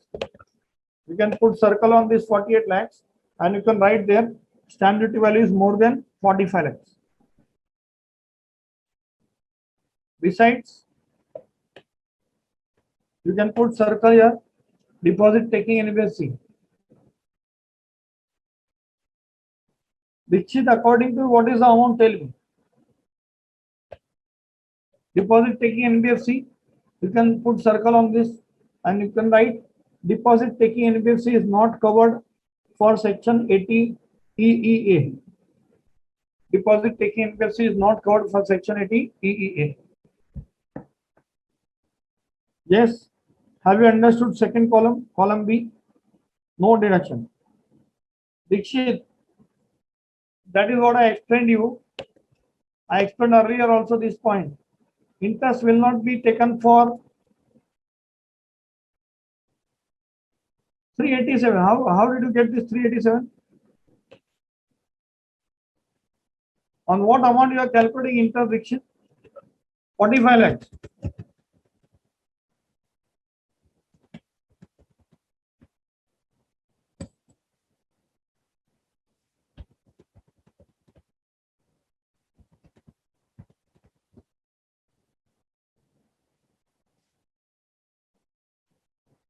Yes, sorry. It will not be 350 for 750. While explaining you last part, no, while explaining you, I have used, I told you 350 or 750, but earlier I told you that 350 for 750 is not the correct amount of interest, because you don't have to calculate interest for 11 months, you have to calculate interest for 12 months. You have to calculate interest for 12 months. So that interest amount will be 387, not 350 or 750. Out of 387, for 2 lakhs, you can claim deduction in section 24 clause B. Because it is a self-occurred property, na, Rizwan. For 2 lakhs, you can claim deduction in section 24 clause B. I am talking about Mr. A column. Mr. A column, I had asked you to calculate the amount of interest. Lot of people have 2-3 persons gave me answer as 350 or 750. I told that this answer is incorrect, because you have to calculate interest for the entire year, 12 months. That will turn out to 387. Out of 387, 2 lakh you can claim it as reduction in income from house property. 1 lakh 50 you can claim it as reduction in section 80 EEA. So out of 387, 3 lakh 50 is gone. Remaining 37,000 will automatically lapse. It will automatically lapse. Deva, it is not taxable. This is not income. Deva madam, this 37,000 is not an income.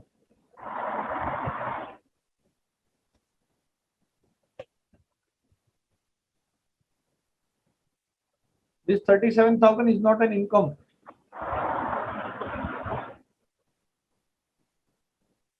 Okay. Let us do one thing here. By mistake, interest is calculated for 11 months. So here in answer 5 on the next page,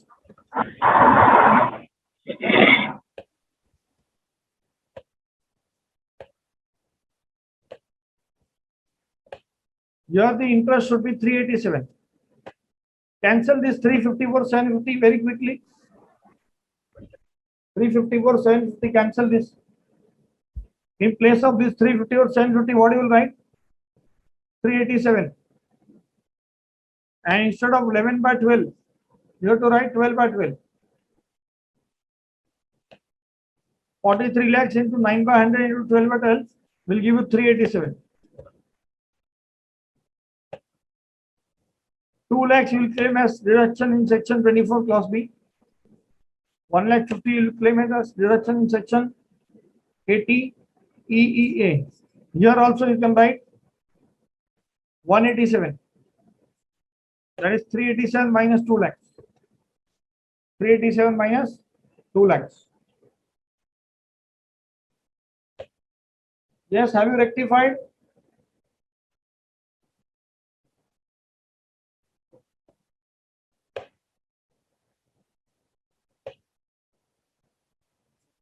Page number is 293. Sarvana, page number is 293.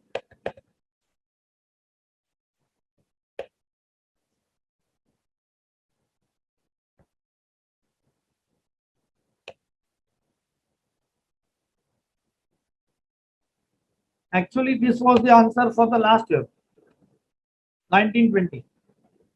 But right now we are in 2021. Therefore, you should calculate interest for 12 months, not 11 months. Yes. Now you tell me, second column for Mr. B. Deduction is not allowed in section 80 EEA. But still you can claim deduction in section 24 clause B na, for maximum 2 lakhs. What will be the amount of interest here? 45 lakhs into 9% is how much? 4,05,000. Out of that 4,05,000, for 2 lakhs you can claim deduction under section 24 clause B. Under section 24 clause B, you can claim deduction for how much? 2 lakhs.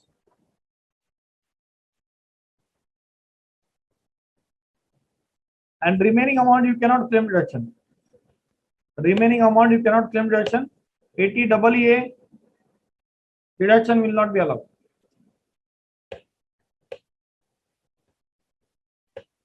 Here also, these numbers are pertain to the last year. So here also you should change 45 lakhs into 9% to 12 upon 12. Instead of 11 upon 12, it should be 12 upon 12. And this amount should be 4,05,000. This amount should be 4,05,000.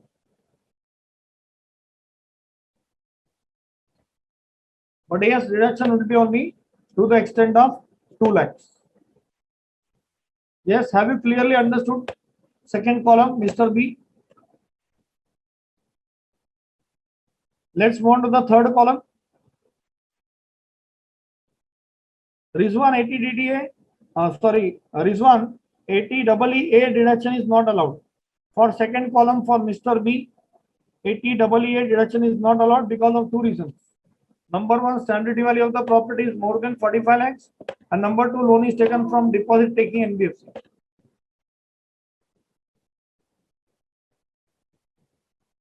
Is that very clear?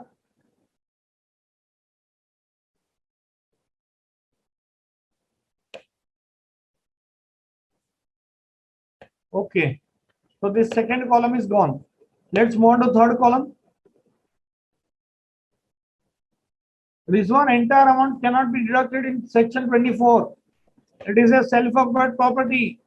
Self-acquired property. There is a maximum limit for claiming deduction. That is 2 lakh rupees. Yes or no?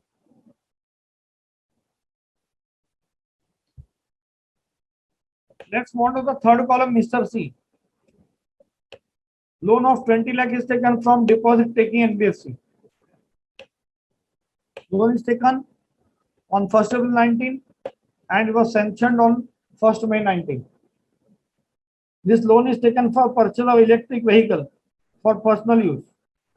Cost of electric vehicle is 22 lakhs and the rate of interest is 10% per annum. See, here there is no restriction with respect to the value of vehicle. There is no restriction with respect to value of vehicle. So cost is not relevant for us. Cost is not relevant for us. This 20 lakhs amount of loan is relevant. You can take loan from NBFC, that is also okay. Amount of loan is 20 lakhs into 10% interest. That interest will be 2 lakhs. That interest will be 2 lakhs. What is the amount of deduction allowed in section 80 EEB? 1,50,000. 1,50,000. So you move on to next page. Here also once again there is a mistake. Actually this solution is copied from last year.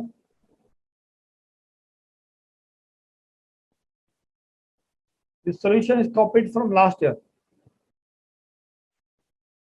So you have to rectify this. 20 lakhs into 10% into 12 upon 12. Remove this 1,83,333 and write 2 lakhs. 20 lakhs into 10% into 12 upon 12 will give you 2 lakhs. Deduction will be restricted to 1,50,000. Is that very clear?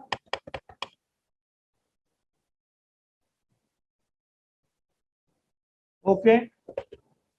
Let us proceed now to the last column, Mr. D. 15 lakh loan is taken from a public sector bank. This loan was taken on 30th March 19 and disbursement happened on 1st May 19. Loan was taken on 30th March 19. Disbursement happened on 1st May 19. Loan is taken for purchase of electric vehicle.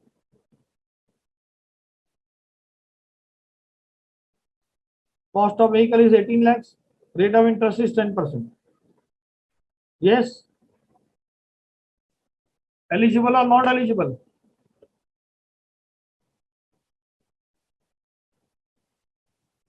See what it says. 80 EEB section says loan should have been sanctioned by the financial institution during the period 1st April 19 to 30th March 23. You have to see the loan sanction date.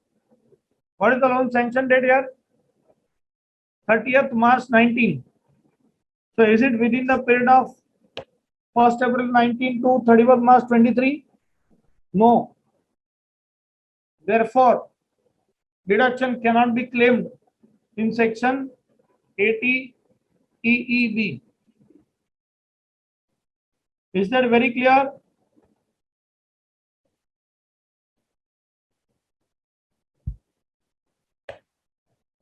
So we have completed this question number 5. Now we have section 80G. Public sector bank is also C. Public sector bank will come into this banking institution. Sarvana, public sector bank will be within the term of banking, within the term banking institution. Okay. Now before we move on to section 80G, we can have a break, and after the break we'll move on to section 80G. Yes. Break till what time?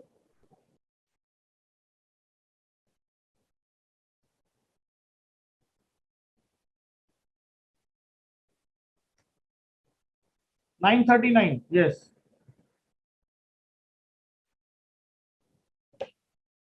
Break till 9:39. After the break, I'll be starting with which section? Section 80G, which is one of the most important sections.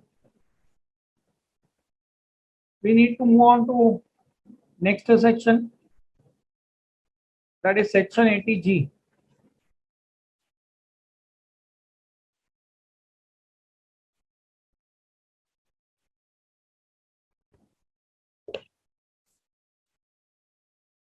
See, this is the first section wherein every SSC is eligible to claim deduction.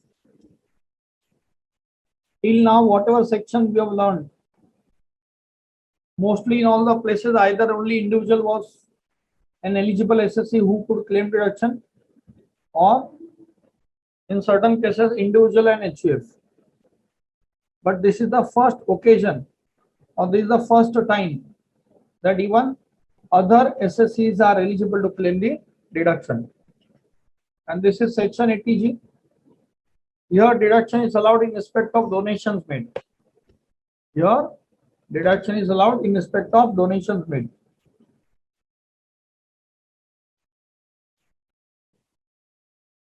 Deduction in respect of donation to certain funds, certain charitable institutions, etc.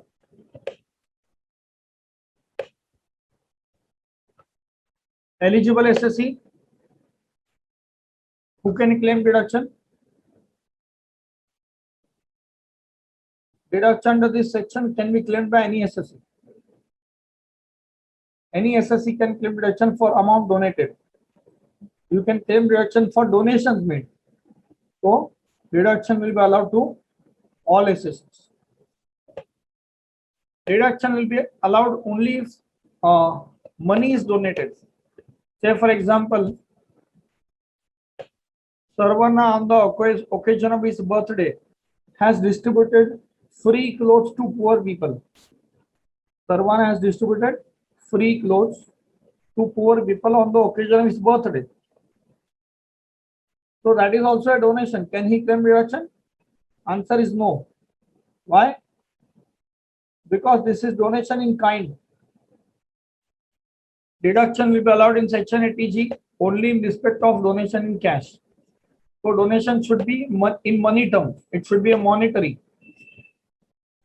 If it is donation in kind, then section 80G will not give you any deduction for that.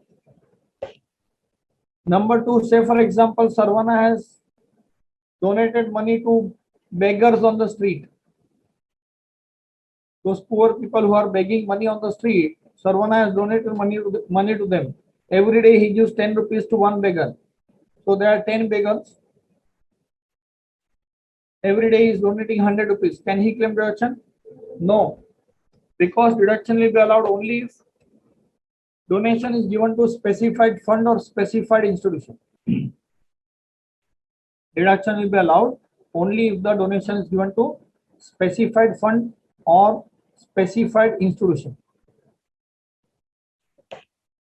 List of specified fund and institution is given to us. If you give donation to any of those institutions or fund, then only you can claim deduction. Otherwise, you can't.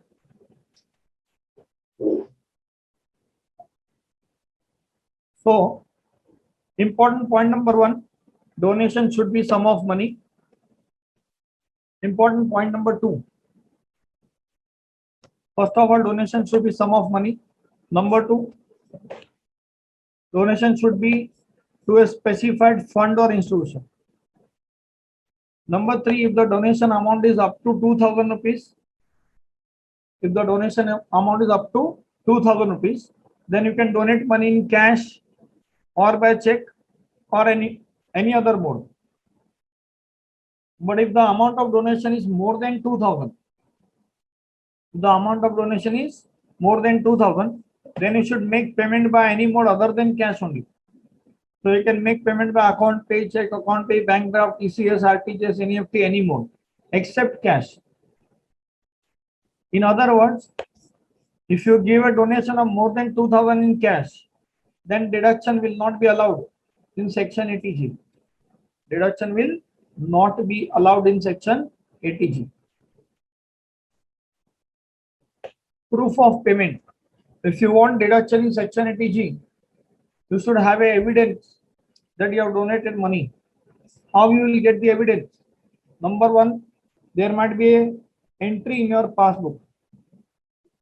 If you have given donation by check, there might be an entry in your passbook. And number two, the institution to whom you have donated money, you can take receipt from them. You can take receipt from them saying that this much amount is donated to you. That would act as a evidence of donation, proof of payment. Based on that, you can claim deduction. Point number six. Point number six, I'm not going to read. I'll just explain you. You can read at home. Point number six, very simply it says, see, sometimes, say for example, there is a natural disaster which has happened in a particular state. For that state government is collecting money. The company in which you are working, that company has decided to give donation to state government. in a relief fund. For that, company has proposed that we will deduct 1 day's salary from the employee's salary. We will deduct 1 day's salary, and that amount will be contributed to Prime Minister National Relief Fund or Chief Minister Relief Fund. So your employer is deducting 1 day's salary from your total amount. Whatever salary you are going to receive for the entire month, from that your employer is deducting how much amount? He is deducting 1 day's salary. He is deducting 1 day's salary, and that amount is being given to the Prime Minister National Relief Fund or maybe State Relief Fund. In that case, money is flowing from the bank account of employer to the government. So government will issue evidence of payment to your employer. But actually employer has donated money not from his own pocket. He has deducted 1 month's salary from salary paid to all employees. Not 1 month, sorry, 1 day. He has deducted 1 day's salary from the salary of employees. So what will happen is, wherever employer has donated money, from there he will receive a receipt. That will be a consolidated receipt. That will be a consolidated receipt. Employer himself should issue the receipt to employees based on the total consolidated receipt. Employer should make receipt employee wise, and he should issue receipt to the employee. Based on that, employee can claim deduction in section 80G. Based on that, employee can claim deduction in section 80G. So now we can refer to this point number 6, donation given through employer. See what it says. As per circular number 2 of 2005, dated 12th January 2005, in cases where employees make donation to Prime Minister National Relief Fund or Chief Minister Relief Fund or Lieutenant Governor's Relief Fund through the respective employers, then it is not possible for such fund to issue a separate certificate to every such employee in respect of donation made to such funds, as contribution made to these funds are in the form of consolidated check. So one check is given by employer to that fund, but that amount is deducted from employee's salary. So further it says, an employee who makes a donation towards this fund is eligible to claim deduction under section 80G. It is hereby clarified that the claim in respect of such donation as indicated above will be admissible under section 80G on the basis of certificate issued by the drawing and disbursing officer or employer in this behalf. So employer will issue the certificate to employee saying that this much amount is deducted from your salary and this amount is donated to Prime Minister National Relief Fund. Based on that, you can claim deduction. So this was point number G. Point number 6. Point number 7 is no double deduction. No double deduction means you can claim deduction only once. Whatever amount you have donated, if you have donated money somewhere, and if you have already claimed deduction in some other chapter, in some other section, then for that amount you cannot claim deduction here. For example, in the chapter of PGVP, you know that if you donate money for scientific research, then you can claim deduction in section 35. You can claim deduction in section 35. So for that same amount, you cannot claim deduction in section 80G because double deduction will not be allowed. If you have donated money once, you will get deduction only once. You cannot claim deduction twice in multiple sections. Now, here we are having a list of donations. Here we are having a list of donation that will refer later. First, we'll understand the procedure for calculation of deduction. First, we will understand the procedure for calculation of deduction. This is the procedure for computing deduction under section 80G. Whatever donation you are giving now, whatever donation you are giving, that donation can be classified into 4 categories. That donation we can classify into 4 categories. Category A, Category B, Category C, and Category D. So there are broadly four categories. If you look at this page number 294, there are certain donations which are falling into this category A. There are certain donations which are falling into category B. There are certain donations which are falling into category C, and there are certain donations which are falling into category D.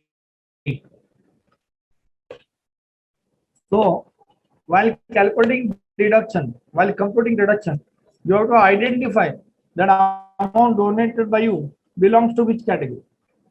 So you have to identify as to amount donated by you belongs to which category. Whether it belongs to category A or category B or category C or category D, that is what you have to identify. For that, you should remember the entire list of donations in all the categories. It is not a very big challenge. You can easily remember. I'll help you out. But this is the format which you should make while computing deduction under section 18. First column would be particulars, and then four categories. One column each category A, B, C, and D. You have to simply follow three steps for computation of deduction under section 18. Step number 1 is actual donation made. Ascertain the amount of actual donation made. Say for example, an individual, a person has donated money to 30 different institutions. Person has donated money to 30 different institutions. Now all those institutions you have to refer and identify those institutions whether they are belonging to category A, category B, category C, or category D. If they fall into any of these four categories, then only deduction is eligible.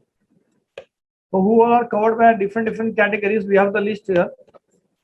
This list you can refer it later on. But that list you should remember. Only then you will be in a position to identify the donation belongs to which category. Now, very important point is, wherever you have donated money, you have to identify the category. That donation belongs to which category? Category A, B, C, or D. Whatever amount you have donated, you first of all classify that into different categories.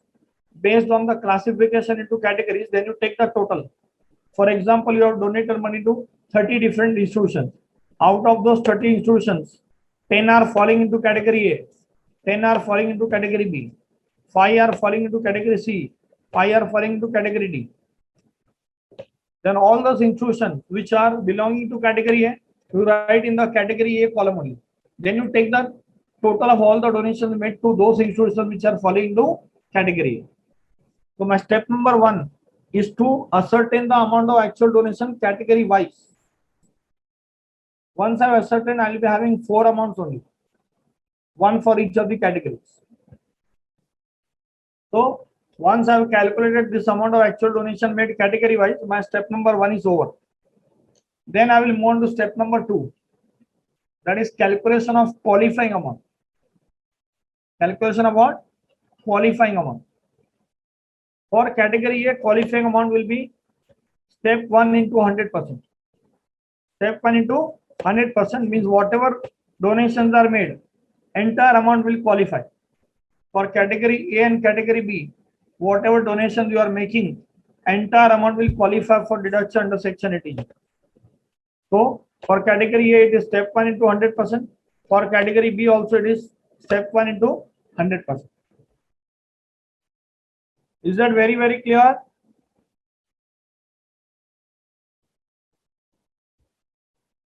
Yes.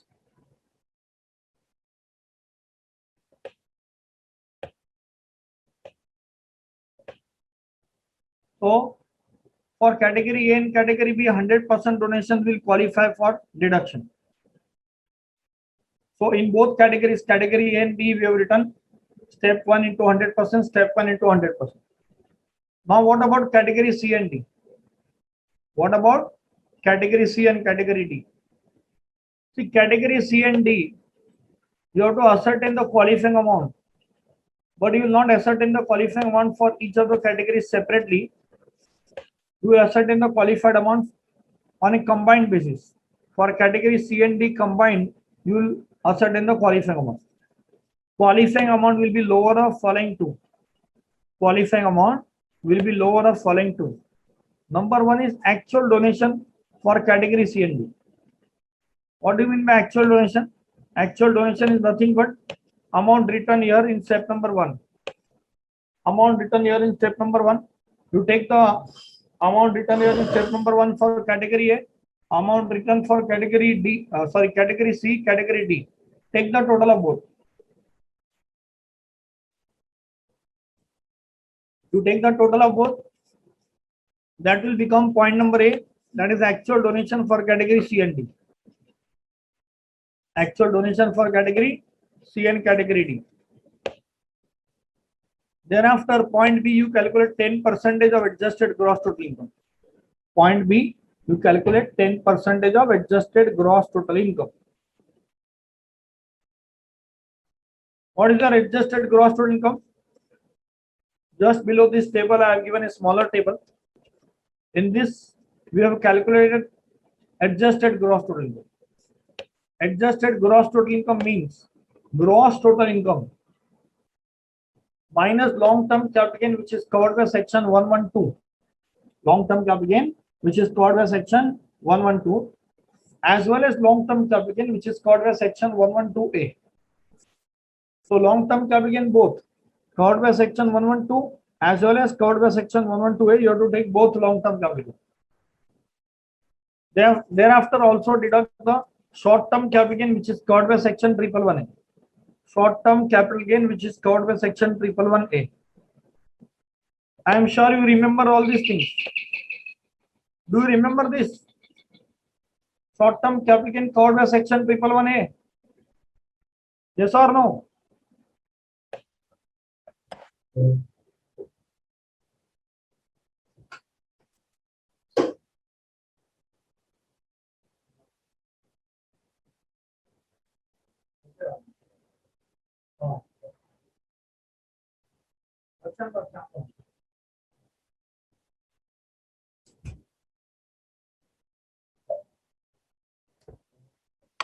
Yes.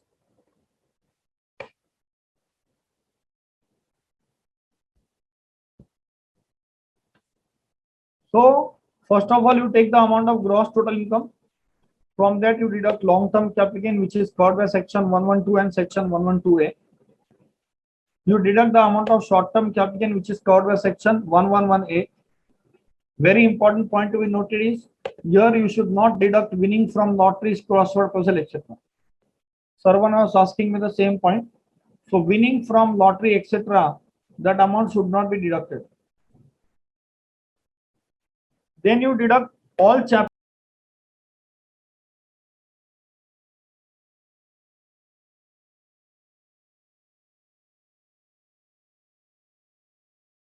That is what you are calculating. That is what you are calculating. In other words, section 80G calculation you should do after all the deductions. First, you should complete all sections. Section 80C to 80O. 80G deduction calculation should do at last. So from gross total income, you deduct long-term capital gain, which is covered by section 112. Long-term capital gain, which is covered by section 112A. Short-term capital gain, which is covered under section 111A. Then you also deduct all chapter 6 deduction right from section 80C to 80U except 80G. Except 80G. Once you have deducted this amount, the amount which is arrived is called as adjusted gross total income. Amount which is arrived will be called as what? Adjusted gross total income. Of this adjusted gross total income, now you take out 10%. Of this adjusted gross total income, you take out 10%. 10%. And that 10% you write here against point number B. Thereafter, you select point number A or B, whichever is lower. Out of point number A and B, you select whichever is lower. What is point A? Actual donations made in category C and D combined. Actual donations made in category C and D combined.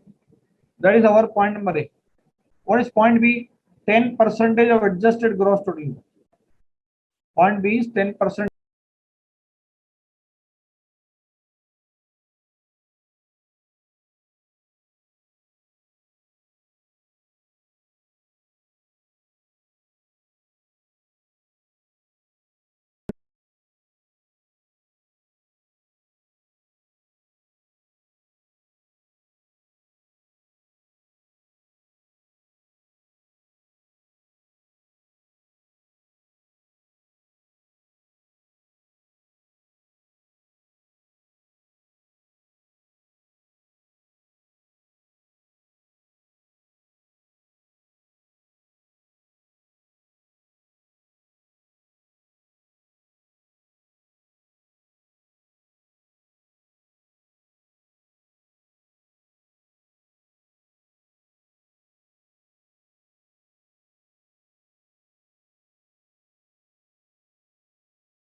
For category A, deduction available is step number 2 into 100%. For category A, deduction available is how much? Step number 2 into 100%. Meaning thereby, whatever amount you donate for category A, category A, whatever amount you donate, 100% will be considered as qualifying amount and 100% will be the deduction.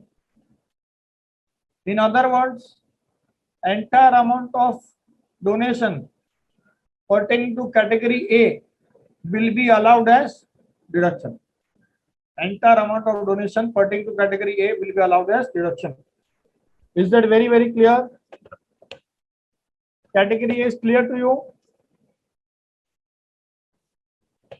Okay. Let's move on to category B. Category B, deduction available is qualifying amount into 50%. Category B, deduction available is qualifying amount into 50%.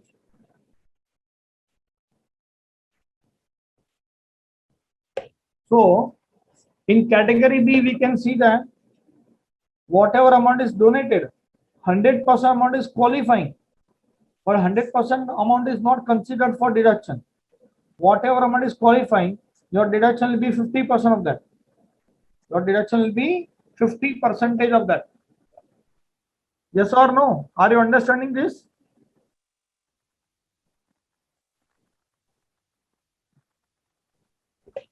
So whatever money is donated belonging to category B institutions or category B funds, of that 50% will be considered as deduction.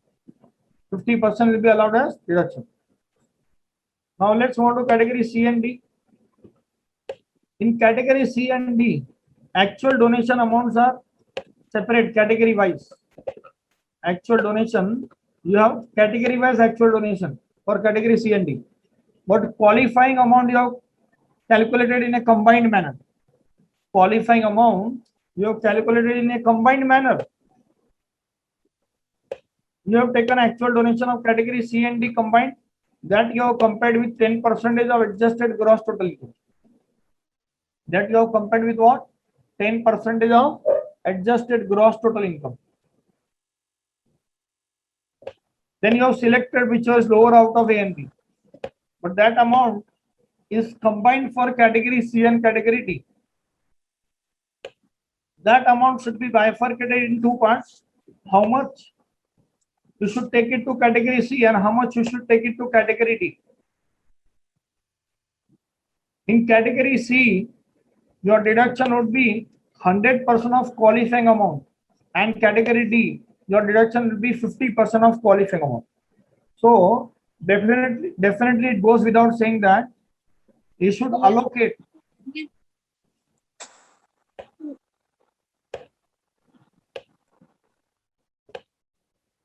the amount first to category C and then you should allocate amount to category D. So category C should be given more priority. Why? Because in category C, your deduction is 100% of qualifying amount, whereas in category D, your deduction is 50% of qualifying amount. Your qualifying amount you have calculated in a combined manner. Na?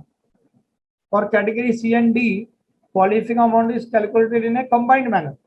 So that amount is required to be bifurcated in two parts. How much you should take it to category C and how much you should take it to category D. First of all, definitely will take it to category C because category C deduction is 100% of qualifying amount, whereas category D deduction is only 50% of qualifying amount. So how much you should take it to category C? That is the question. You can take up to the actual donation of category C. You cannot take amount more than that to category C. If you want to bifurcate the qualifying amount in two parts, how much of the qualifying amount pertains to category C and how much of the qualifying amount pertains to category D.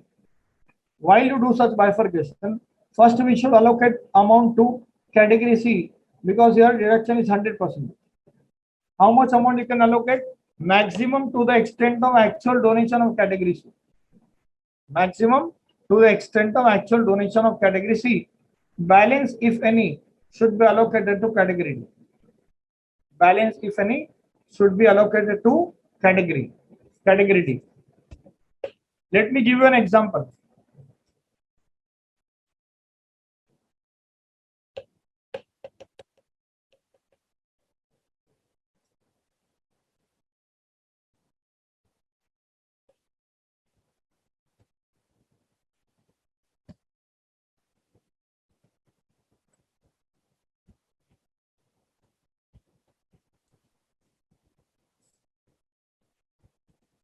Yes, can you see the screen word file?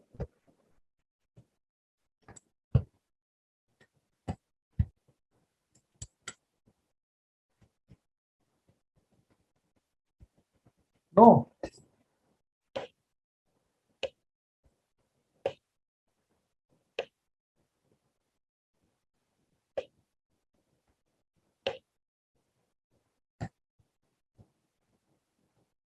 Now can you see? Okay.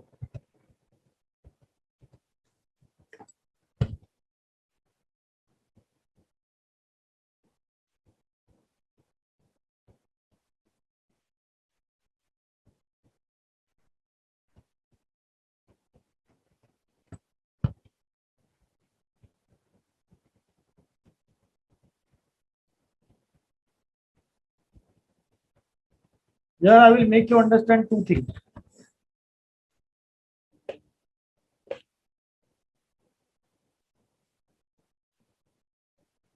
See here,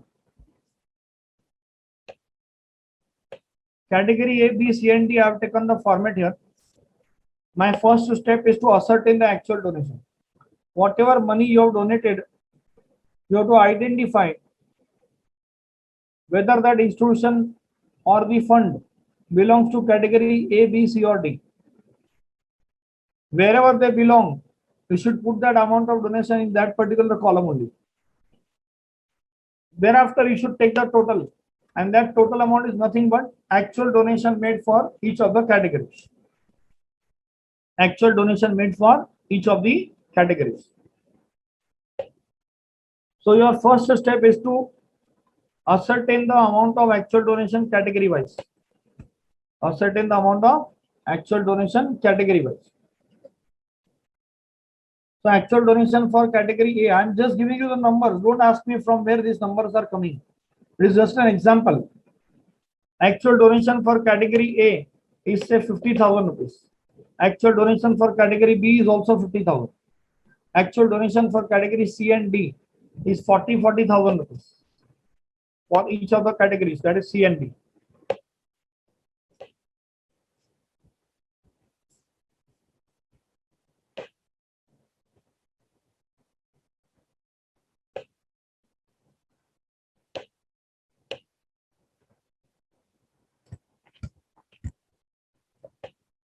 So this is the first step.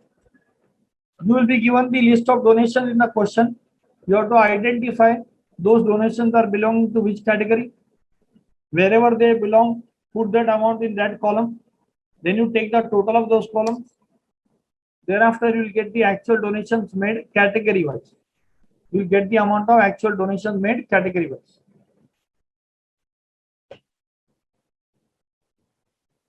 So your step number 1 is over. You might have calculated actual donation made category wise. Your step number 1 is over. Then you move on to step number 2 to ascertain the qualifying amount. To ascertain the qualifying amount. Now say for example, category A, what is the qualifying amount? 100% of actual donation. So in category A, your actual donation is 50,000. 100% that is 50,000, that will become the qualifying amount. In category B also, 100% of qualifying amount. Whatever is the donation of category A, category B, that is 50,000, the entire amount, 100% will become the qualifying amount. So in category A as well as category B, qualifying amount is 100%. So we'll take the entire amount. We'll take the entire amount. So qualifying amount in category A and B is taken as 50,000. Then category C and category D, now you have to ascertain the qualifying amount in a combined manner for both the categories. Qualifying amount will not be taken up in individual isolation. It will be taken in a combined manner. So qualifying amount is lower of following two amounts. Number one, actual donation. of category C and D. What is the actual donation of category C and D? Category C actual donation is 40,000. Category D also actual donation is 40,000. So what is the total donation? Yes. What is the total donation? 80,000. If you take the combined donation of category C and D, it is nothing but 80,000 rupees. So that is my point number one, actual donation for category C and D. That will be compared with 10% of adjusted gross total income. That will be compared with 10% of adjusted gross total income. Now let me tell you that your adjusted gross total income is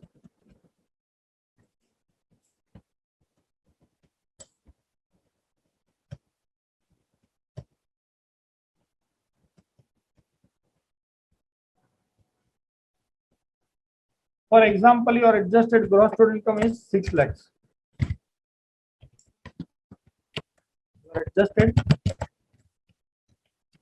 gross total income is 6 lakhs. How much you will take of that? 10% of your adjusted gross total income. So 6 lakhs into 10%, that is 60,000. That will write in point number 2. So now we are having how much? 80 or 60. Amount 1 is 80,000, amount 2 is 60,000. Out of this 2, you have to select what? Lower amount. So lower of 1 and 2. Lower of 1 and 2 is 60,000. 60,000 is called as qualifying amount in my case. 60,000 will be called as qualifying amount. Have you understood this?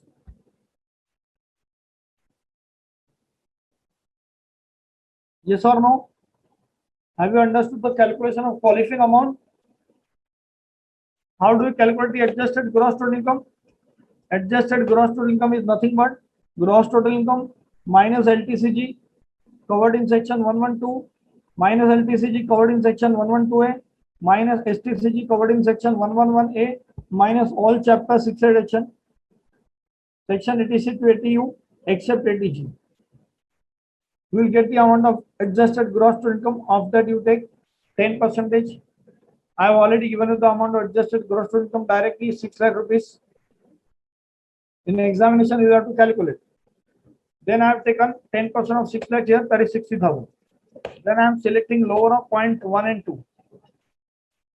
Point 1 is 80,000, point 2 is 60,000. Now I have selected lower of both, that is 60,000 rupees. That will be considered as a qualifying amount for category C and D combined. 60,000 will be considered as what? It will be considered as a qualifying amount for category C and D combined.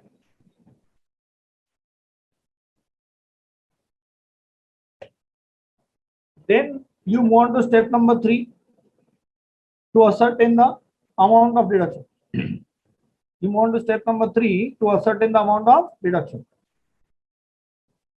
See, for category A, deduction would be 100% of qualifying amount. For category A, deduction would be 100% of qualifying amount. Category, what is the qualifying amount? 50,000. Of that you take 100%, that is 50,000. So entire 50,000 will qualify. Entire 50,000 will be allowed as deduction for category A. So for category A, deduction is 50,000. For category B, deduction would be 50% of qualifying amount. For category B, deduction would be how much? 50% of qualifying amount.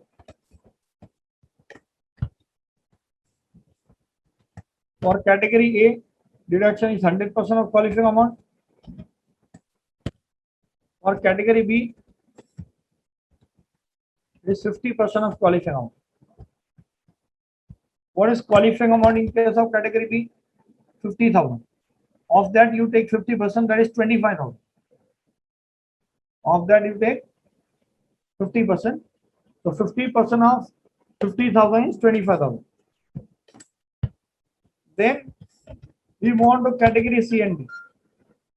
Then we'll have to move on to category C and category D.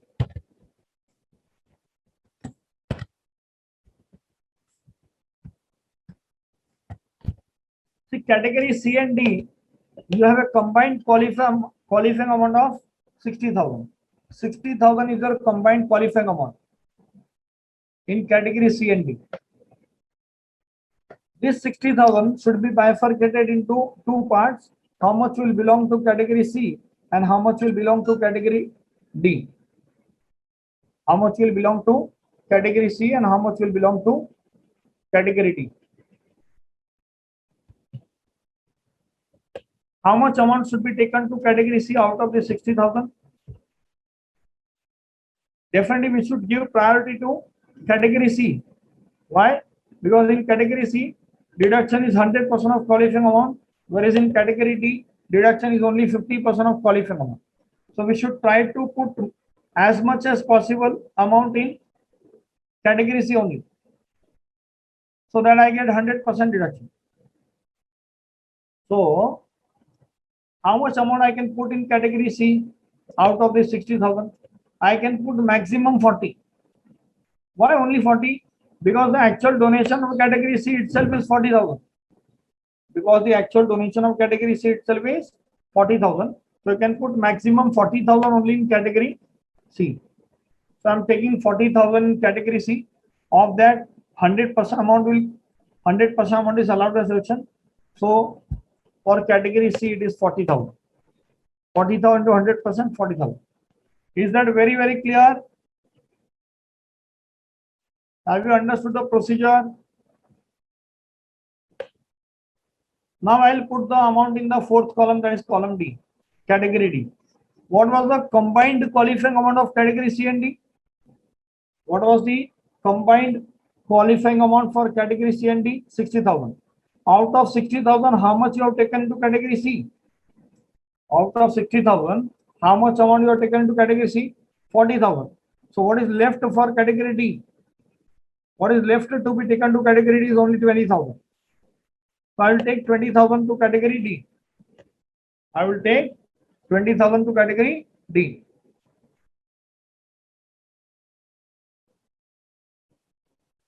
And what will be the deduction in category D? What will be the deduction in category D? Qualifying amount into 50%. Qualifying amount into 50%.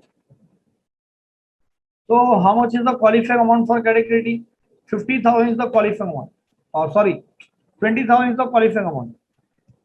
So 50% of 20,000.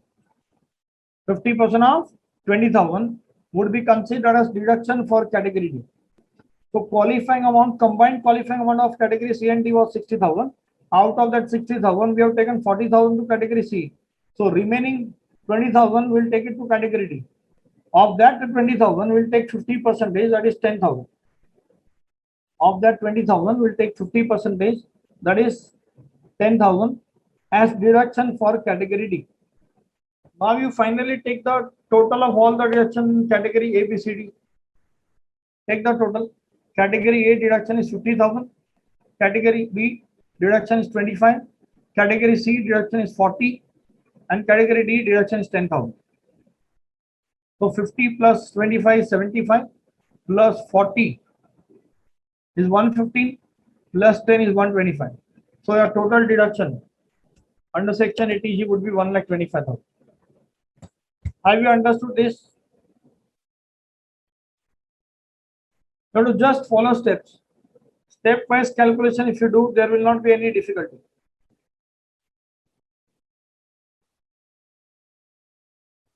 Rizwan is asking me, sir, instead of 60,000, if the qualifying amount for category C and D combined is only 39,000, then what? Can we put the entire 39,000 in category C? Definitely yes. That is what we will be doing. Because in category C, my deduction percentage is higher now, it is 100%. So first I should do allocation to category C only. How much I can allocate to category C is only 40,000. So if your qualifying amount is up to 40,000, put it in category C. If it is over and above 40,000, Then you put 40,000 in category C and balance in category D. Is that very clear?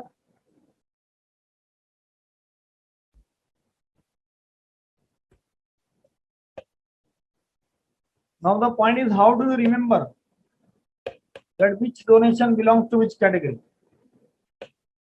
See, there are 4 categories and there are multiple points in each category. There are multiple points in each category. Precisely, category A is having how many points? If you look at category A, that is having how many points? 24 points. Category A is having 24 points.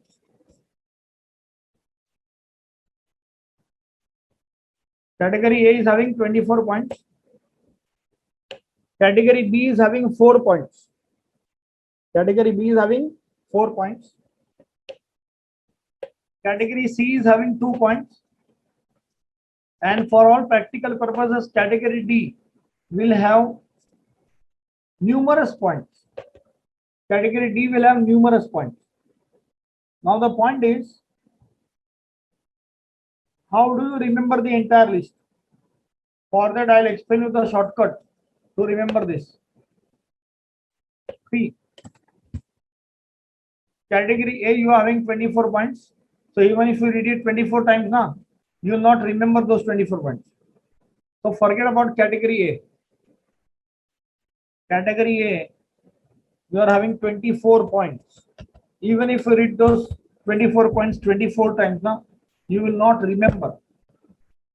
So forget about category A. Try to remember those categories wherein the number of points are less. Category B is having how many points? Only 4 points. Category B is having only 4 points. So try to remember category B. In category B, there are 4 points. Refer that. You have Jawaharlal Nehru Memorial Foundation, Prime Minister Drought Relief Fund, Indira Gandhi Memorial Trust, and Rajiv Gandhi Foundation. Out of these 4 points, 3 funds are named against the former prime ministers of the country. The recent one being Rajiv Gandhi. It is not Rahul Gandhi, it is Rajiv Gandhi. Rahul Gandhi never became a prime minister. So,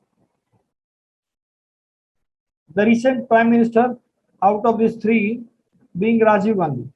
Before that, it was Indira Gandhi, and before that, we had Jawaharlal Nehru. In fact, Jawaharlal Nehru was the first prime minister of India. So we say that before Jawaharlal Nehru, there was no prime minister because there was a drought of prime ministers. Because there was a drought of prime ministers. In other words, you remember these 4 points in a reverse order. The recent prime minister being Rajiv Gandhi, then Indira Gandhi, then Jawaharlal Nehru, and before that, prime minister drought. With these 4 points, you can easily remember. Category C, you are having only 2 points. Number 1, donation given for family planning. Number 1, donation given for family planning. Either given to donation given for family planning to state governments. And then you have donation given to Olympics Association. Donation given to Indian Olympic Association. So category C is consisting of only 2 points. So you can easily remember this. But this amount donated to Olympic Association, only company can claim deduction. Amount donated to Olympic Association, only company can claim deduction.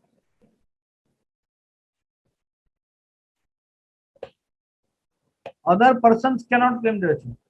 Rest all other donations, everyone can claim deduction. But amount contributed to Indian Olympic Association, only company can claim deduction. So this family planning point, everyone can claim deduction, but amount contributed to Indian Olympic Association, only companies can claim deduction. So these 2 points you can remember. These 2 points you can remember. saying that first point is family planning. So government says first of all you do family planning. And if you fail to do family planning, and then you have a lot of kids, then in that case put all of them in Olympics.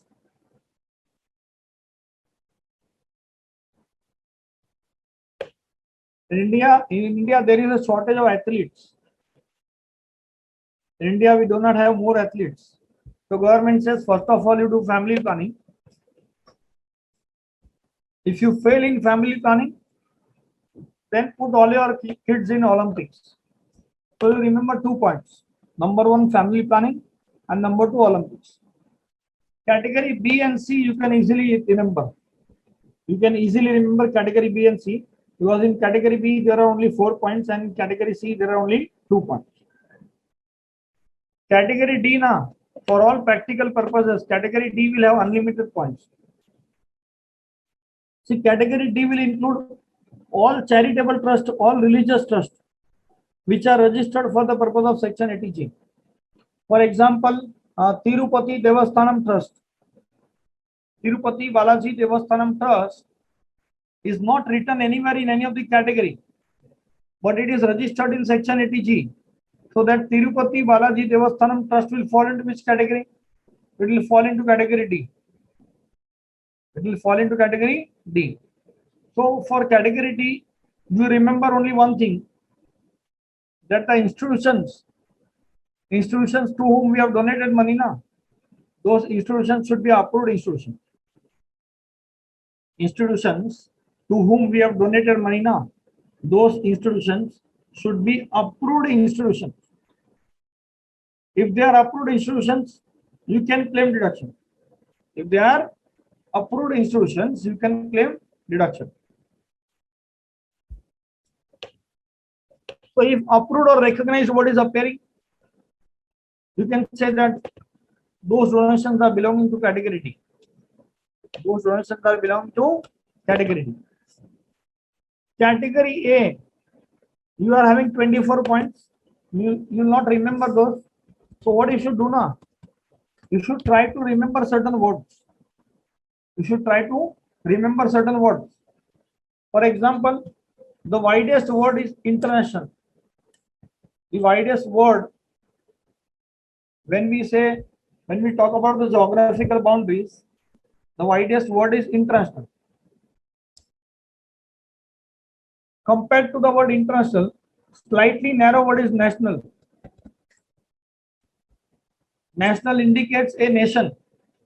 Nation is managed by Prime Minister. And we also have a President of India. So you remember the word national. National means country, that is India, managed by Prime Minister, President. Besides, if it appears amount donated to central government for so and so purpose, if you have donated money to central government, that will form part of category A. Swachh Ganga Fund, Swachh Bharat Fund, that will belong to category A. Instead of India, you can remember the word Bharat. Slightly narrow word as compared to this, as compared to the nation. Slightly narrow word is state. State is managed by the chief minister, and instead we have governors.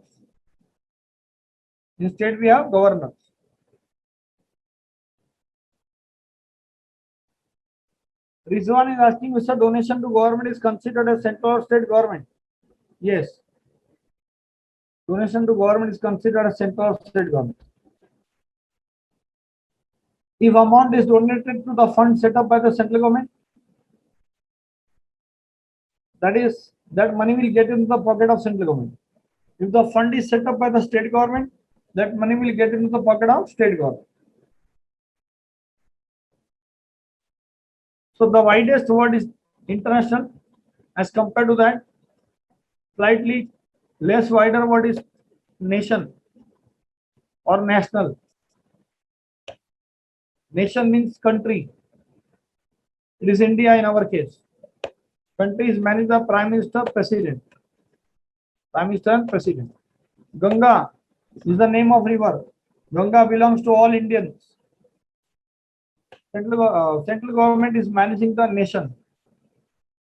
So you have the word central also here. So you should look for these words in all the donation in the all those 24 points. You should look for these words. As compared to the word national, slightly less wider, less wider word is state. So as compared to the nation, the word state is narrower in term. So you remember the state. State is managed by the chief minister, and you also have the governor. So either you have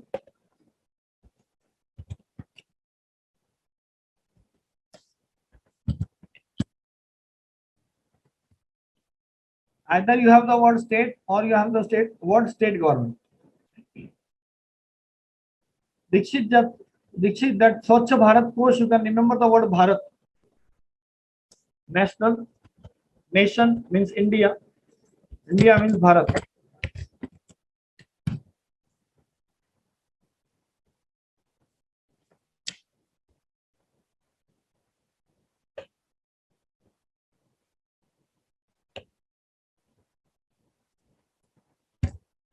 Slightly narrow word as compared to the word nation or country is a state. State is managed by chief minister. There is a governor, and we have a state government. And the narrowest word is, out of this all, the narrowest word is Zilla. Zilla means district. Zilla means district. So now what you should do now? Whenever you come across any donation, first of all, you have to check whether it is belonging to category A or B.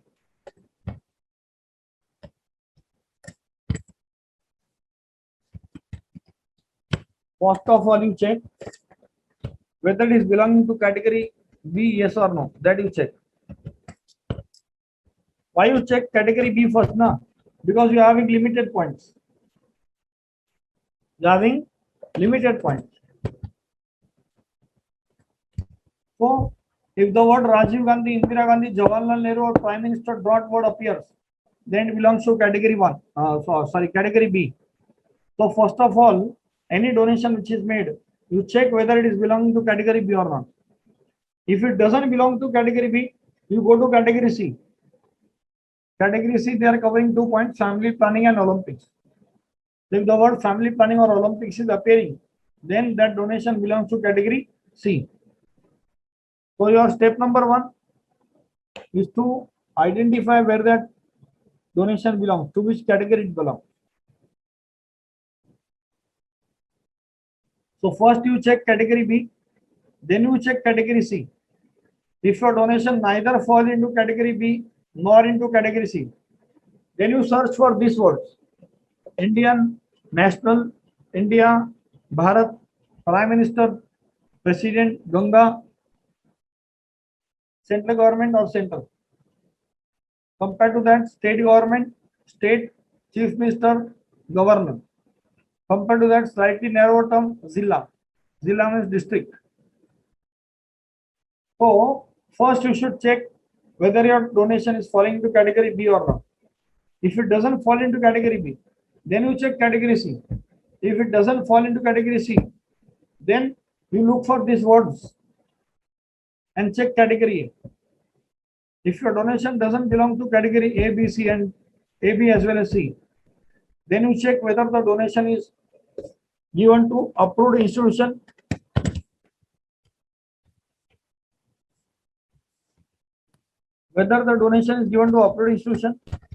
If yes, it will fall into category D. If no, it will not fall into any of the categories. Any donation given to fund or institution which doesn't fall into category A, B, and C will automatically fall into category D. Yes, have you understood how to remember this?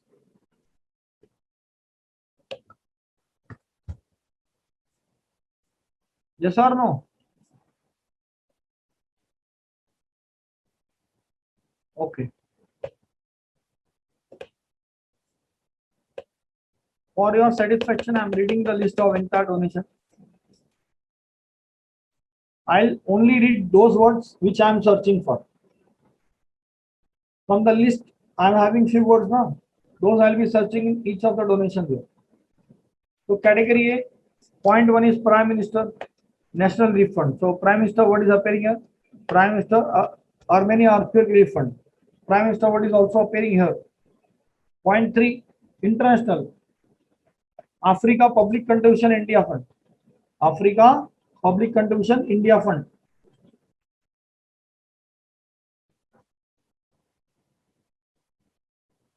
This is fund created by Indian people for helping South African countries.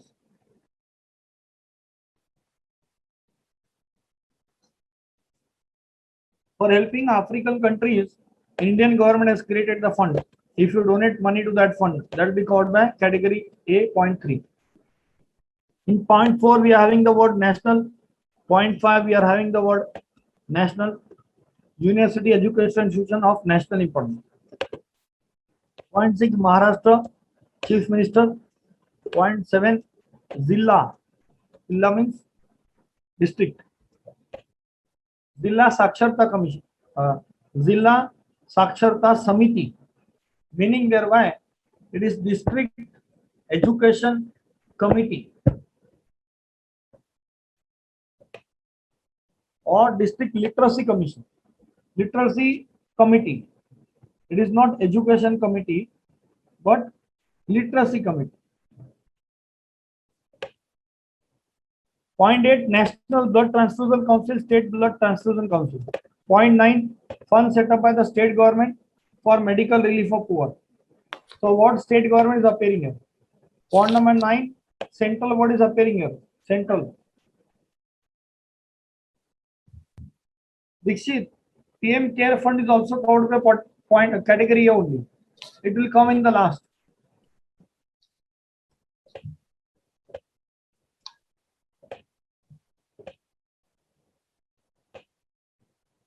Point number 11, Andhra Pradesh Chief Minister.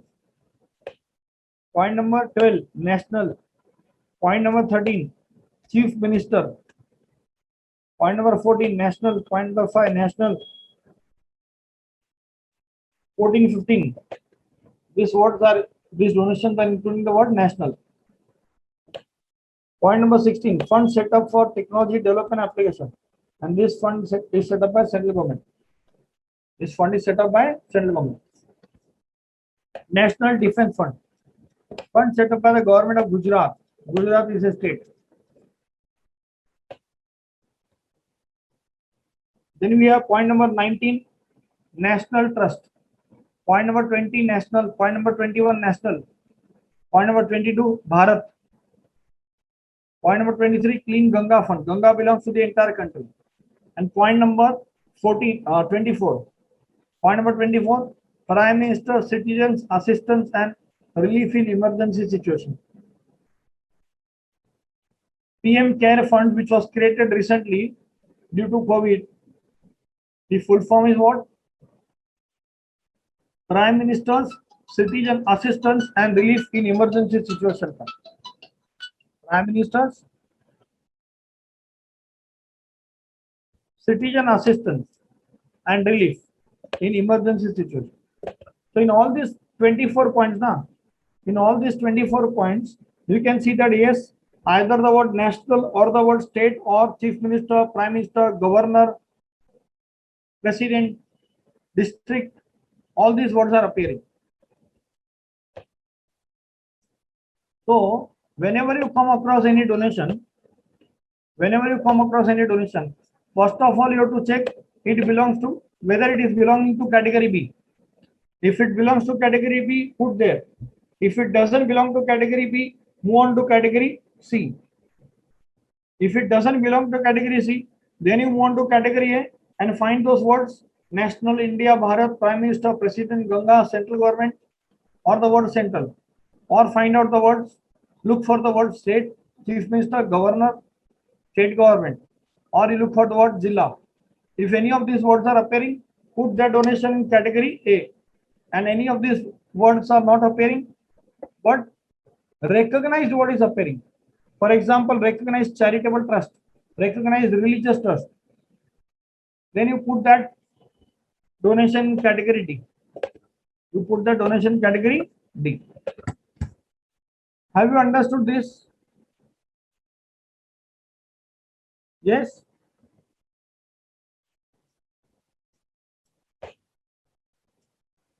So you can remember this category ABCD very easily. It is not a very big challenge. So with this, we have completed the discussion with respect to section 80G donation. Now we have question number 6 in front of you. Question number 6. What they are asking you? Compute the total income and tax liability for the assessment year 21-22. So you have to compute the total income and tax payable for the assessment year 21-22.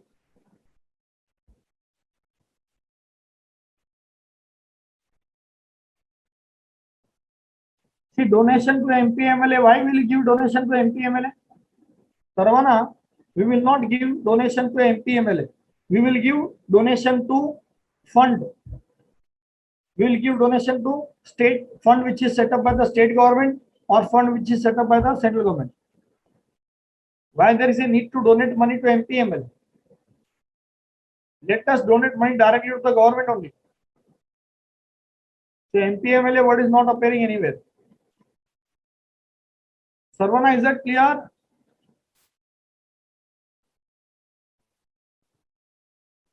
Okay. Now you are having question number 6 in front of you. In that question number 6, they are asking you two things. Find out A, find out B. Forget about that. Forget about point number B right now. You just focus on point A. In point A, they are asking you to compute total income and tax liability for the assessment year 21-22. I can give you maximum. I can give you maximum 3 minutes time. You refer this. Here, point number 1, 2, 3, 4. You refer this. Write the section number where deduction will be available, and if it is section 80G, write the category to which the donation belongs. Take 3 minutes time. Against each and every point, write the section number, and if it is section 80G, also write the category. That particular donation belongs to which category. Quickly, with pencil you can write.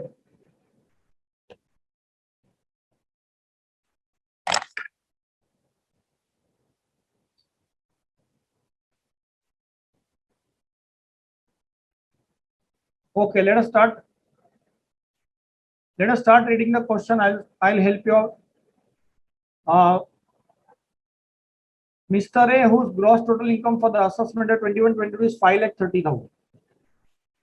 He is having a gross total income of 5,30,000. This includes a long-term capital gain of 3,60,000. And you might be knowing that against a long-term capital gain, you cannot claim Chapter 6 deduction. Do you remember that point? Against long-term capital gain, you cannot claim Chapter 6 deduction. So we'll have to segregate this. 360 or to keep it separate. On that, you can't claim Chapter 6 deduction. Short-term capital gain 30,000. Now we do not know whether this short-term capital gain is covered by section 111A or it is not covered by section 111A. That is not known to us. That is not clearly given in the question. So in the absence of information in the question, we are assuming that this short-term capital gain is not covered by section 111A. If that would have been covered by section 111A, then against this short-term capital gain also you cannot claim Chapter 6 deduction. So we are taking in a presumption that this is not covered by section 111A. So this short-term capital gain will be taxable at normal rates. In case of individual, it will be taxable at slab rates. Yes, is that very clear? If the examiner doesn't give you the information properly in the question now, in that case, you can take the assumption. You can take the assumption. Accordingly, you can solve the question. And you should write the assumption in the examination. So we are assuming that this short-term capital gain is not covered by section 111A. If this would have been covered by section 111A, then against this short-term capital gain also you could not claim the chapter. He submits the details of following information. Contribution to public provident fund. This you can claim it as deduction in section 80C. Life insurance premium paid for married son not dependent on him. Can you claim deduction for life insurance premium paid for married son? Yes. In section 80C, they are not using any word. They are just using the word children. So irrespective of whether those children are married, unmarried, minor, major, male, female, dependent, independent, whatever may be the nature, it will not make any difference.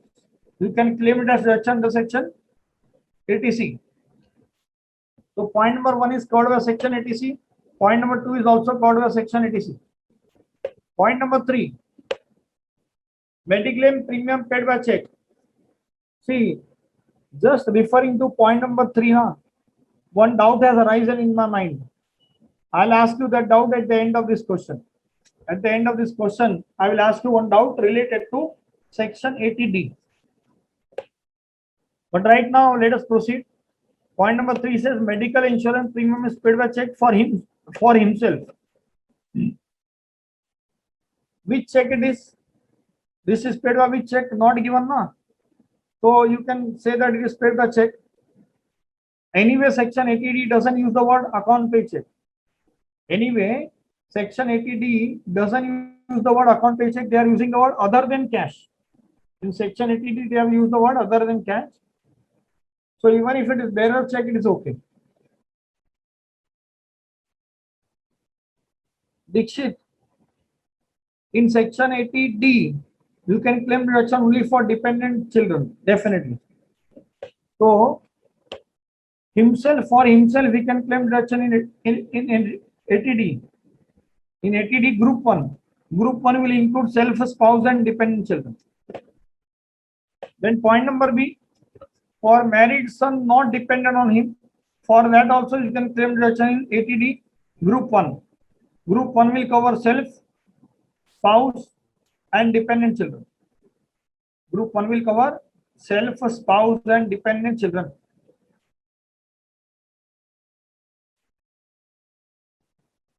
Dikshit, why no deduction?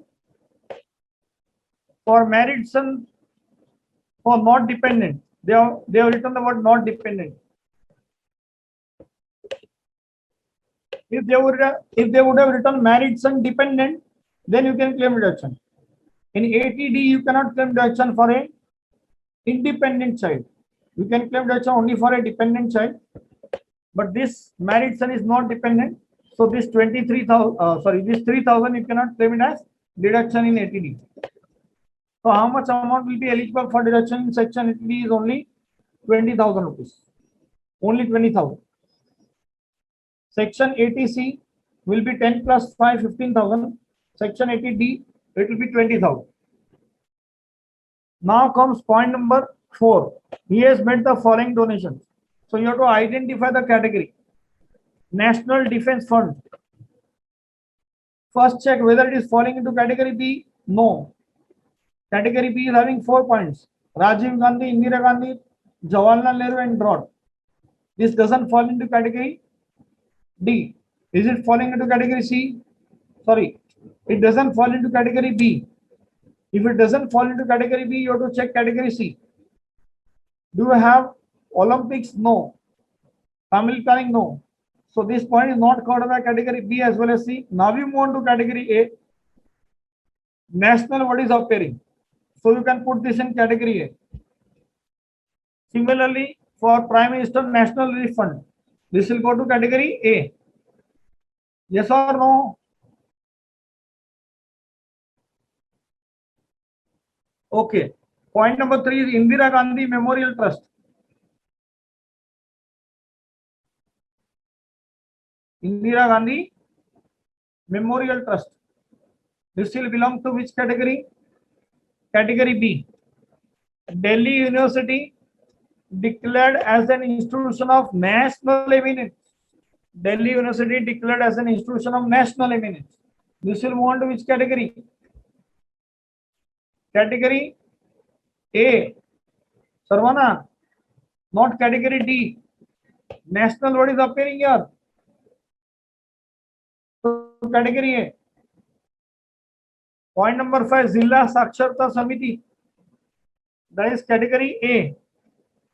Point number 6, approved charitable institution X and approved charitable institution Y.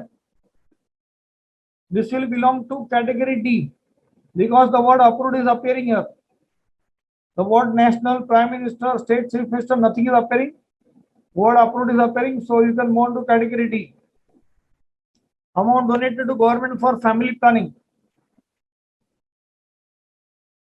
Category C. Category C. Point number 9. Donation of blankets to an orphanage. Yes. Donations of blanket to an orphanage. Think about it and answer. Because most of you will get the wrong answer if you don't think. Yes, it will belong to which category? Every one of you are the opinion, every one of you are opining that it belongs to category D. But your opinion is totally wrong. Because here approved word is not appearing, recognized word is not appearing. And that too, forget about the word approved or recognized. What he has donated is blanket. If you donate blanket, what it is? Is it donation in cash or donation in kind? Yes?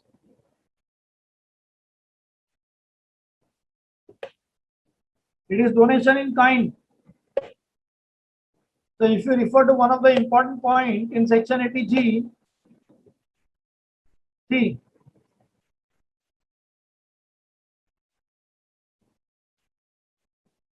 point 2, nature of donation. Point 2, nature of donation. This clearly says that donation should be sum of money. Donation should be in kind. Donation should be in monetary terms. Donation in kind is not allowed as deduction. So that is the reason I had given an example saying that Sarvana has distributed free clothes on the occasion of his birthday. That donation is not eligible for deduction. So donation in kind is not allowed as deduction.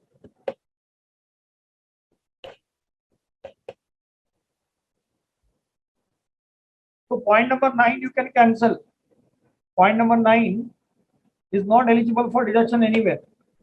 Point number 10, donation to National Blood Transfusion Council. Donation to National Blood Transfusion Council will be covered by category A. Further, it says donation of 15,000 made to approved charitable institution Y is made in cash. What is the limit of donation in cash? Yes, 2,000. So amount is donated to approved charitable institution Y. Amount is 15,000 and this is donated in cash. So this will not be eligible for deduction. Some of you might think that 2,000 can be claimed as deduction, remaining 13 no deduction. No, entire 15 will be disallowed. Entire 15 will be disallowed. No deduction at all. Compute the total income and tax payable. Yes. Can you get me the amount of total income?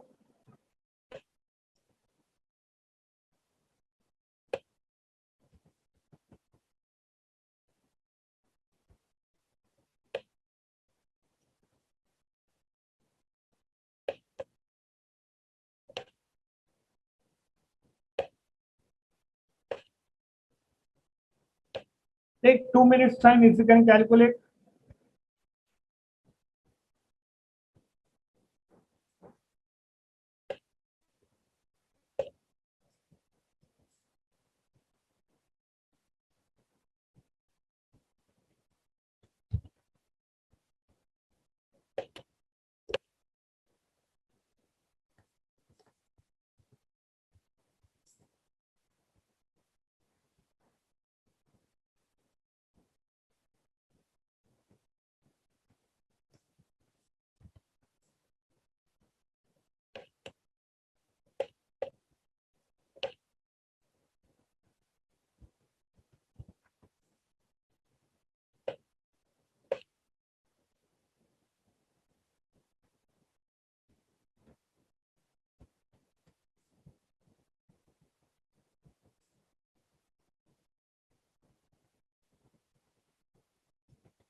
Adjusted gross total income.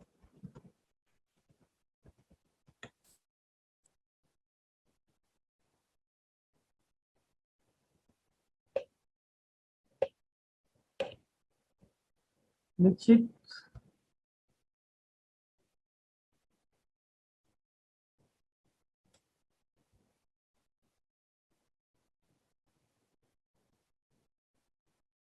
Yes, Nikshit, adjusted gross total income is 1,35,000. Correct.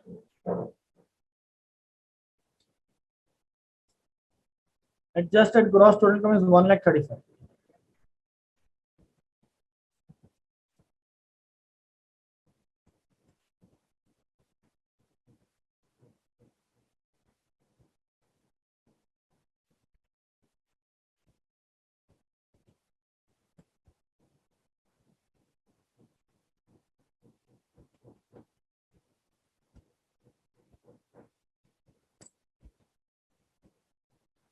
Yes.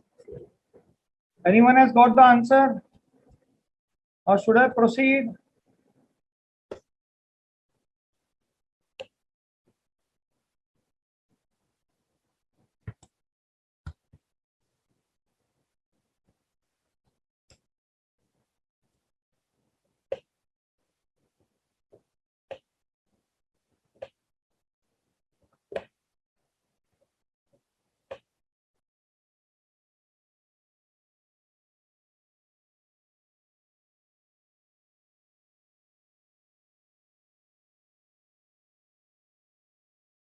$50.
Now, can you see the screen?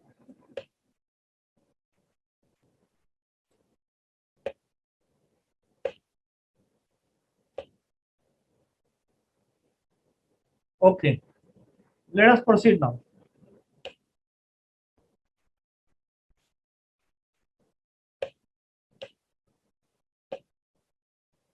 Let us discuss the entire question. Entire solution we'll discuss. Case A. What they are asking in case A? They are asking you to calculate the total income and tax liability. They are asking you to calculate the total income and tax liability. Tell me, what is the amount of gross total income? In case A, gross total income is 5,30,000. Yes or no?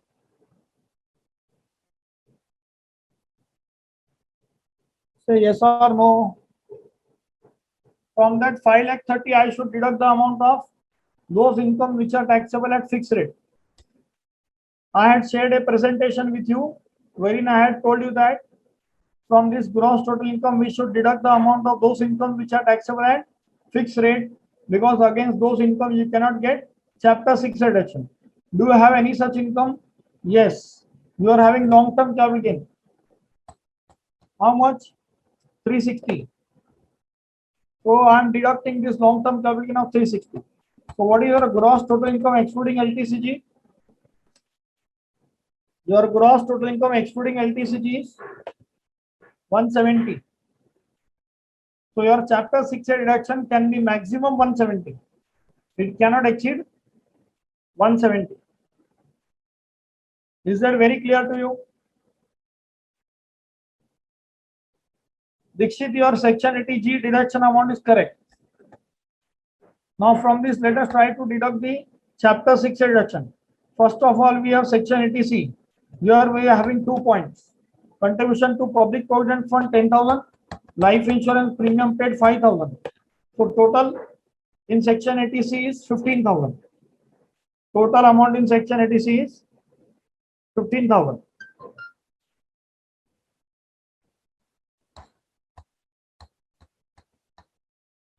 Next is section 80D.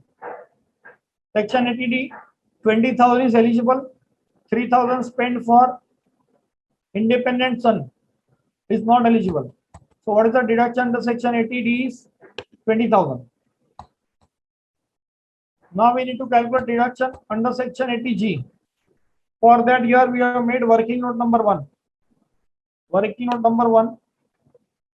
We will bifurcate the donation category wise. We will bifurcate the donation category wise. First category, category A. Which of the donations belong to category A? Yes. National Defense Fund. How much? 5,000. National Defense Fund 5,000. Next is Prime Minister National Relief Fund 4,000.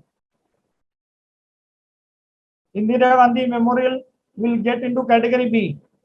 Delhi University declared as institution of national eminence 2,000. Next is Zilla Saksharta Committee. Zilla Saksharta Samiti is nothing but 4,000. Next is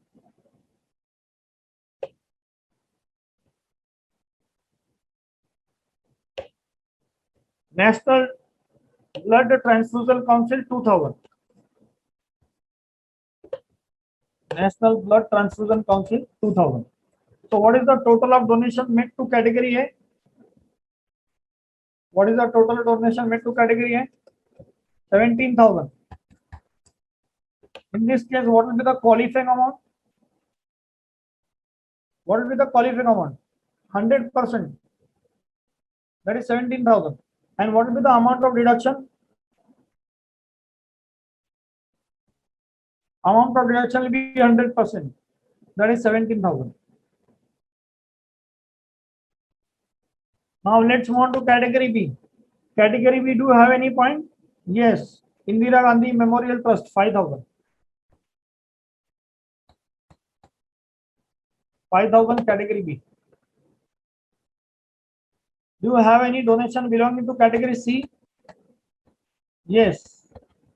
Amount donated to government for family planning 10,000. Amount donated to government for family planning 10,000.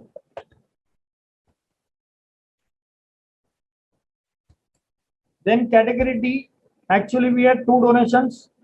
Donation to approved charitable institution X and donation to approved charitable institution Y.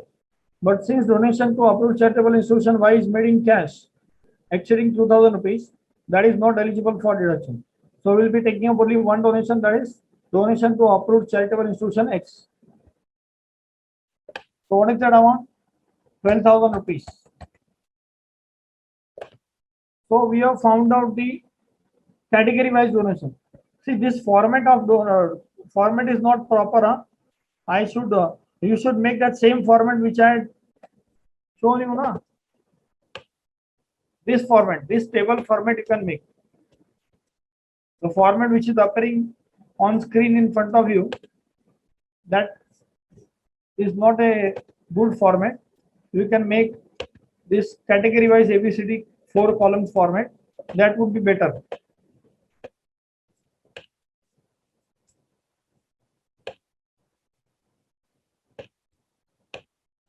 Yes, so we have identified category wise what is the amount of total donations.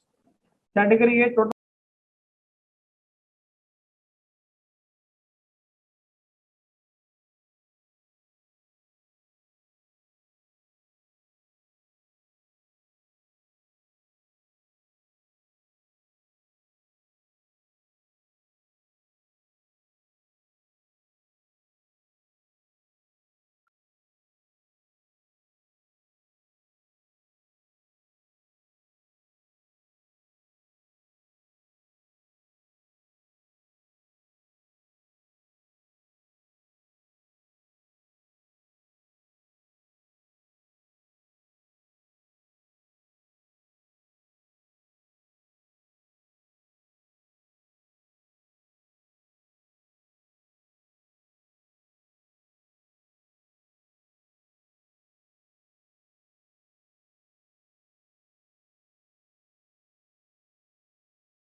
Sarvana,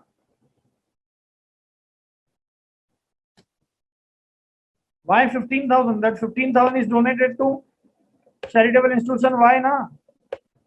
Which is made, which is donated in cash. So that is not eligible. Sarvana, have you understood?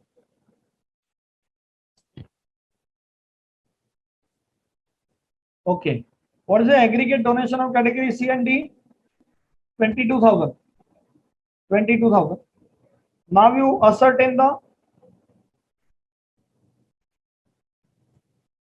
now you ascertain 10% of adjusted gross total income. Now you ascertain 10% of adjusted gross total income. What is adjusted gross total income? It is nothing but gross total income. In our case, gross total income is 5,30,000 minus long-term capital gain covered by section 112 as well as 112A. Do we have long-term capital gain? Yes, 3,60,000. 3,60,000. From that you deduct short-term capital gain covered by section 111A. We have short-term capital gain here, but that short-term capital gain is not covered by section 111A. So we should not deduct. Then you deduct all chapter 6 deduction. Then you deduct all chapter 6 deduction. So you deduct section 80C as well as section 80D. Section 80C deduction is how much? 15,000. Section 80D 20,000. Total you deduct 35,000. So you get the amount of adjusted gross total income as 1,35,000. So your adjusted gross total income amount is 1,35,000. Then you take 10% of that. 10% of that will be 13,500. So qualifying limit will be 13,500.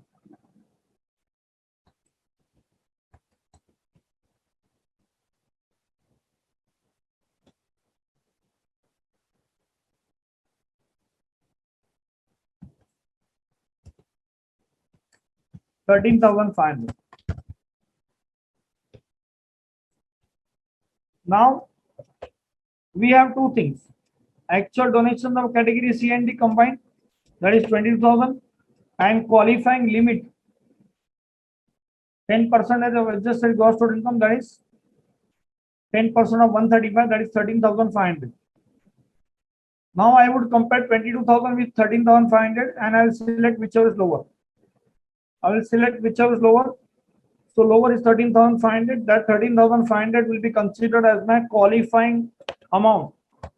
13,500 will be considered as my qualifying amount. Yes.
This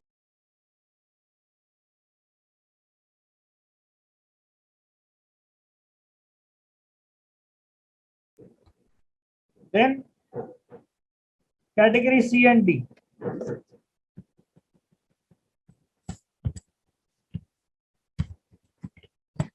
Category C. Category C, how much amount you will take? What is the combined qualifying amount for category C and D? 13,500. Out of 13,500, how much we will take to category C?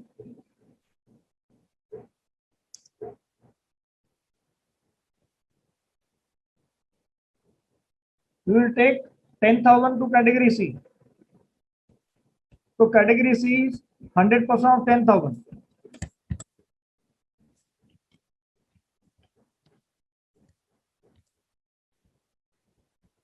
Then we have also have category C, 100% of 10,000 is 10,000. Then we have category D, 50% of 3,500.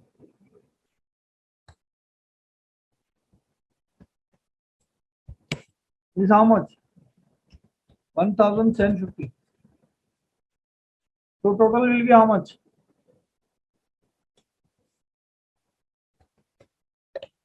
11,750. So what is the total amount of deduction?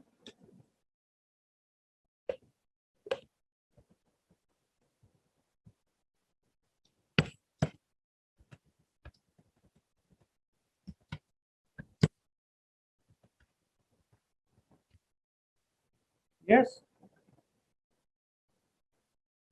You take the total. Category A, category B, 19,500, category C, category D, 11,750. That total is 31,250. This 31,250 is the total deduction under section 80G. Dikshit, what is the doubt in case B? Message me what is the doubt. Have you all understood this calculation of 31,250?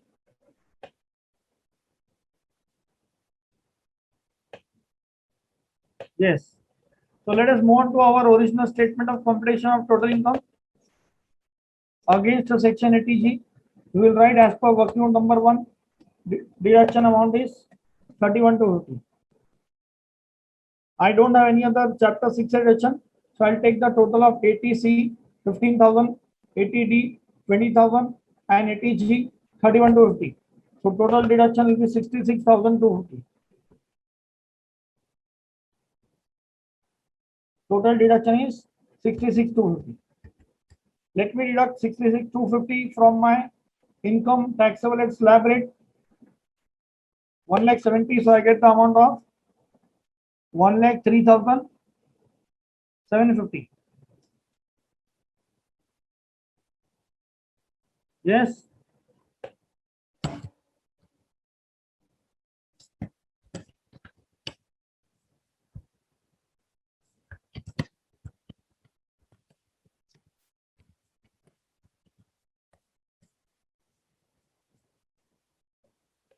Dikshit,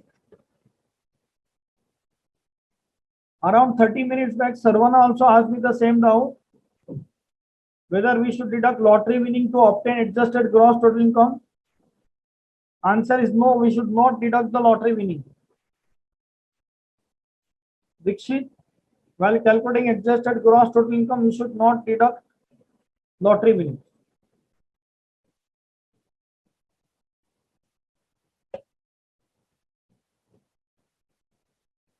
Is that clear?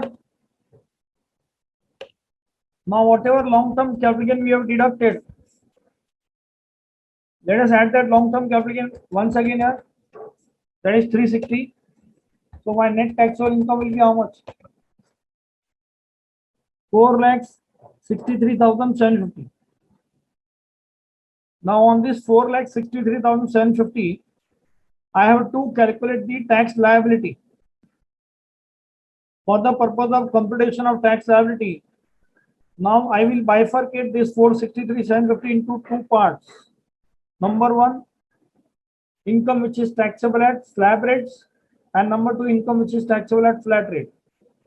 You know that 463,750 includes a long-term capital gain of 3,60,000. That long-term capital gain is taxable at flat rate of 20%.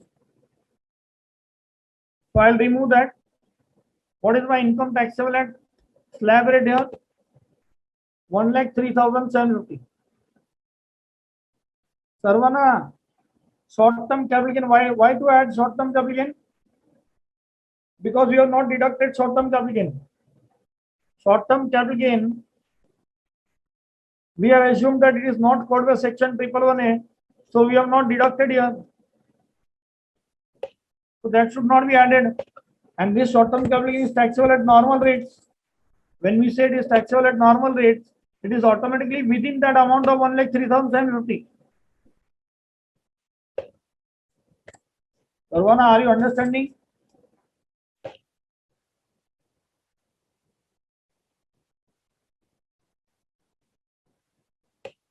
Parvez says, sir, we have to give alternate solution for STCG.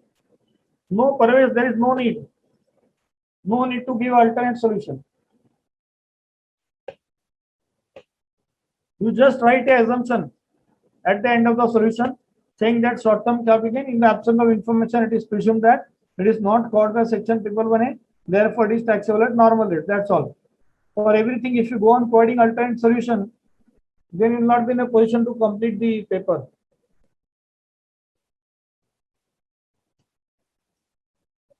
Now tell me, what is the income taxable at slab rate here? Your income taxable at slab rate is how much? 1,03,750. What will be the tax amount on that? Tax amount on that 1,03,750 at the rate of slab rate will be 0. Yes or no?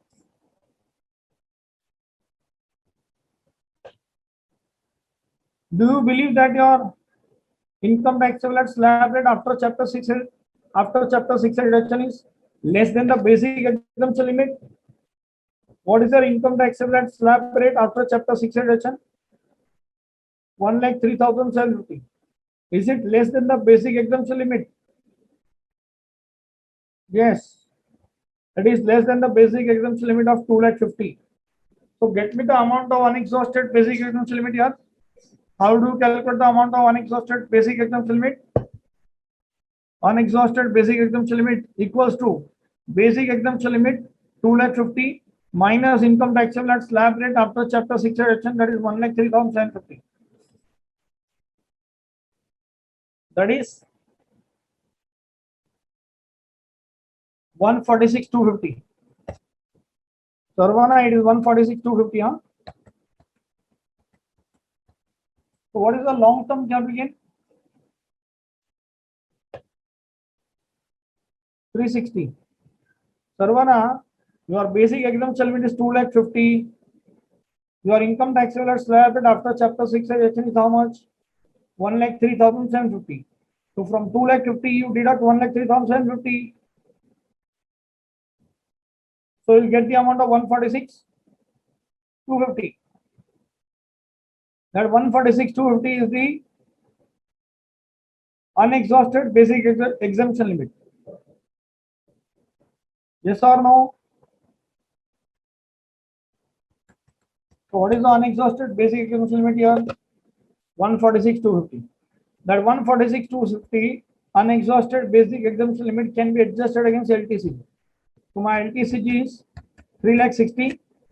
From that I am deducting unexhausted basic exemption limit of 146,250. I am deducting the unexhausted basic exemption limit of 146,250.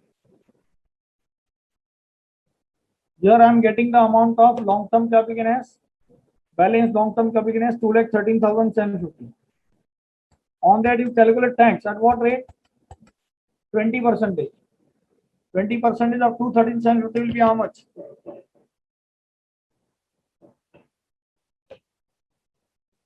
42,750. 42,750.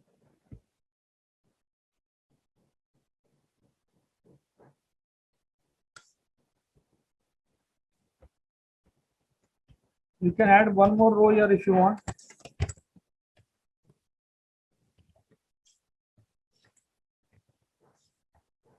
Total tax.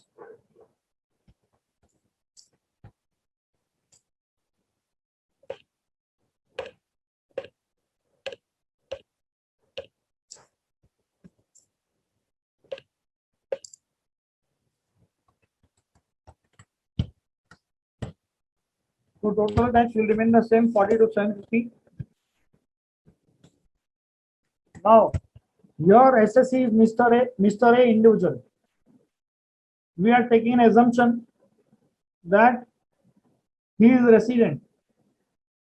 So if he is resident individual and his total income is less than equal to 5 lakhs, he is eligible to claim rebate under section 87A. But very important point to remember is section 87A rebate is not available against that long-term capital which is covered by section 112A. But in this, we have considered that this capital gain is taxable at 20%. In other words, it is covered by section 112 and not under section 112A. If this long-term capital gain would have been covered by section 112A, then against that rebate under section 87A is not available. So our assumption here is that long-term capital is covered by section 112. That is the reason we have calculated tax at what rate? 20%.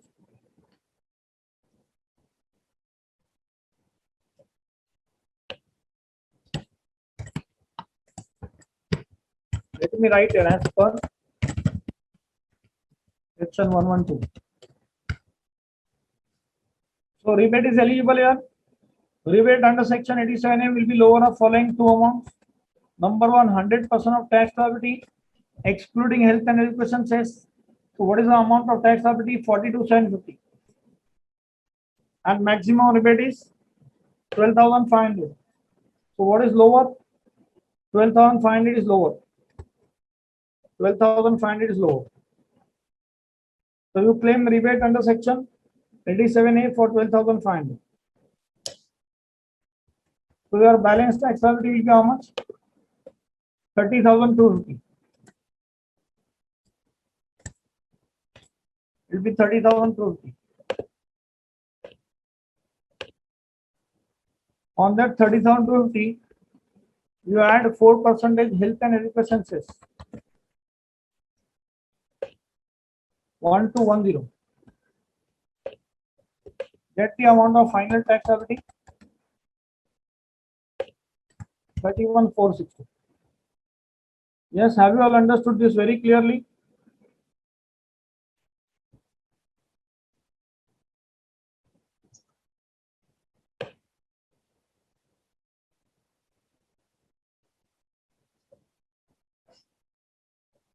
So now let us move on to part B of the question.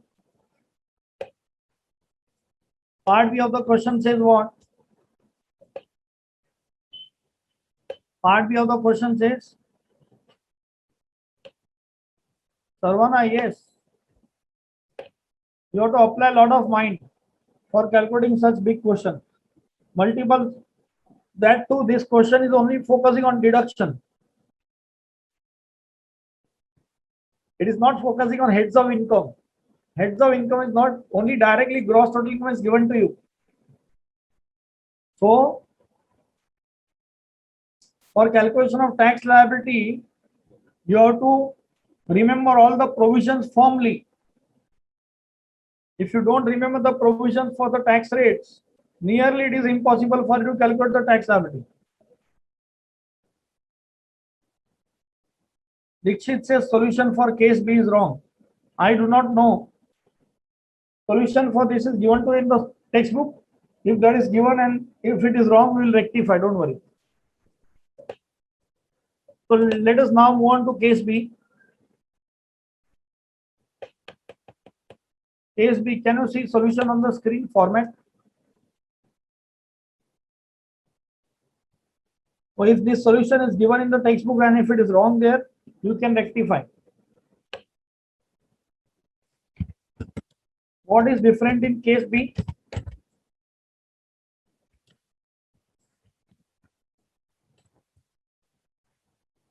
In case B, your gross total income is how much? Same 5,30,000. But that gross total income consists of long-term capital gain 360, short-term capital gain 30, and lottery winning 140. So entire 5,30,000 now breakup amount is given to you. Entire 5,30,000 breakup is given to you.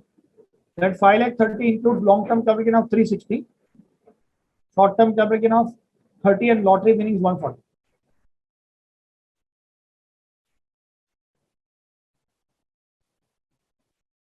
No, Sarvana.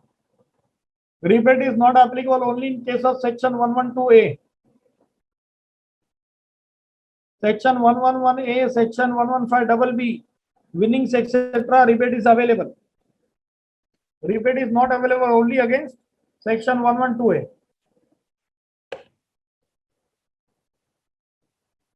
Now, I have taken 1 lakh, 5 lakh 50 here. I have taken 5 lakh 50. From this, what should we do? We should deduct the income which is taxable at fixed rate. Long term capital gain. How much is long term capital gain? 360.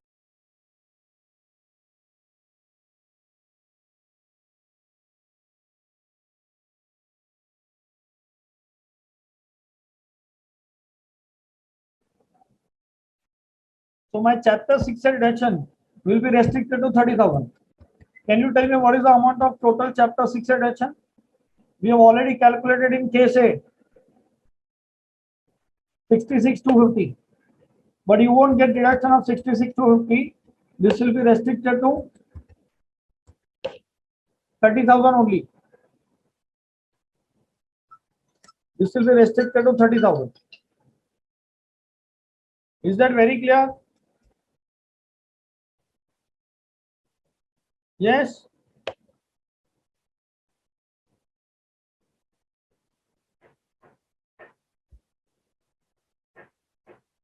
Okay. Let us proceed further. What is the amount of net taxable income excluding LTCG lottery winning?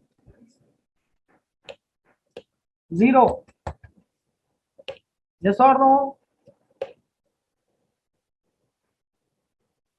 Correct? Huh? To this, I should add what?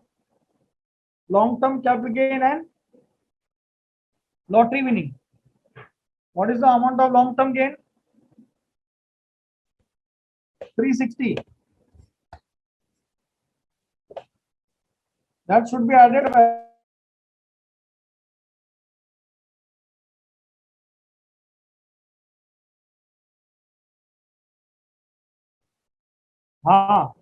are you getting my voice?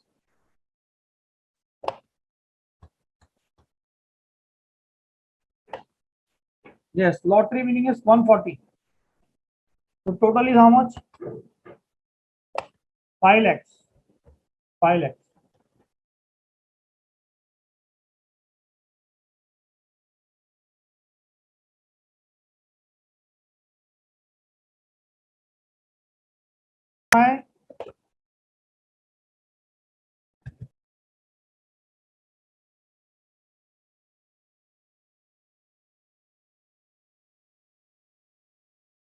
Actually, my net taxable income is now consisting of only two things. That is long-term capital gain 360 and lottery winnings 140.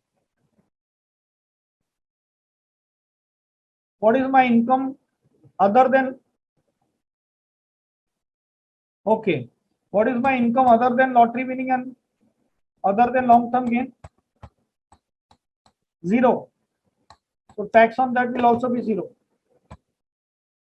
So can I say my entire basic exemption limit is unexhausted? Yes or no? Okay. That unexhausted basic exemption limit can be adjusted against LTCG, but that unexhausted basic exemption limit cannot be adjusted against winnings. Is that very clear? On lottery winning, I have to pay tax. Unexhausted basic exemption limit cannot be adjusted. Lottery winning is 1 lakh 40. Of that, I'll take 30% tax, 42,000. My LTCG is 3 lakh 60. Against that, I will adjust the unexhausted basic exemption limit of 250. So what is the balance LTCG? 110. On that, I'll take tax at 20%. That will be how much? 22,000. So my total tax will be 64. Yes or no? Do you believe the net taxable income is less than equal to 5 lakhs? Yes, it is exactly 5 lakhs. SSC is resident, SSC is individual. His net taxable income is less than equal to 5 lakhs. So he is eligible for a rebate. Rebate is available against LTCG. It is available against winnings. Rebate is only not available against LTCG, which was covered by section 112A. So 100% of tax liability is how much? 64,000. Maximum rebate is 12,500. So I would deduct the amount of 12,500 from 64,000. So I get the amount of tax as 51,500. To that I should add what? 4% cess to get the amount of final tax liability at 53,560. 53,560. Is that very clear? So we have covered up this. Question number 6 is over. Yes. Any one of you having any doubt?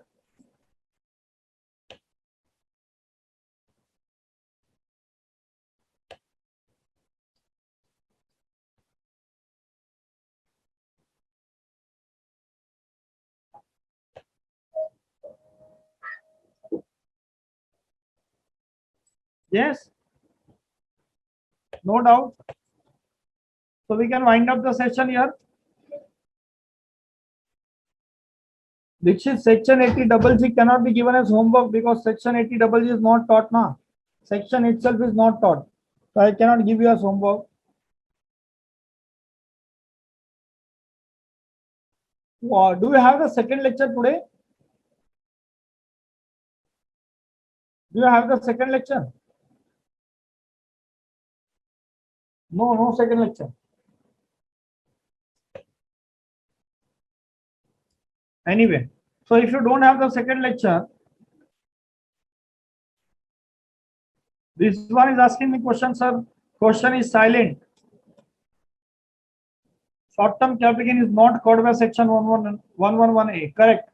If the question is silent, then we take the presumption that short-term capital is not covered by section 111A. Is that clear, Rizwan?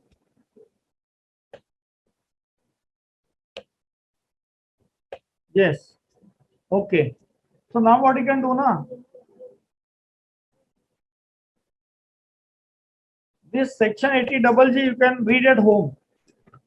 I will discuss tomorrow, but before that, if you read, then it will be simpler for you to understand when we discuss tomorrow in the class. So tomorrow we'll start with section 80 double G. Tomorrow what time you are having your test? Tomorrow what time you are having your test?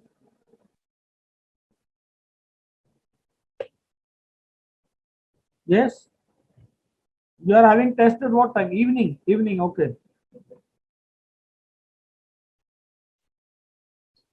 Tomorrow you are having only one lecture, right?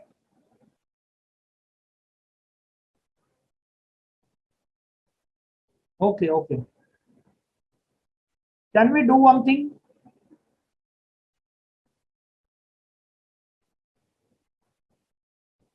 Can we,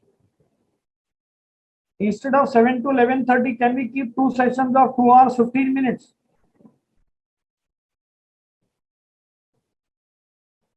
2 hours 15 minutes. So first lecture we can start. We can have from 7 to 9:15 or so. Then we can have a break and then once again we can have 2 hours 15 minutes. This online lectures now, it is taking more time as compared to classroom. Because every time I explain you one point, I have to ask again and again whether you understood or not. So it is consuming more time. So what we can do now, we can increase the timing. We can increase the timing. So tomorrow we'll start with section 80 double G. In the group, we will inform you the time. Maybe we can increase the timing by at least 30 minutes or so. Or tomorrow we can increase the timing by 30 or 30, 40 minutes.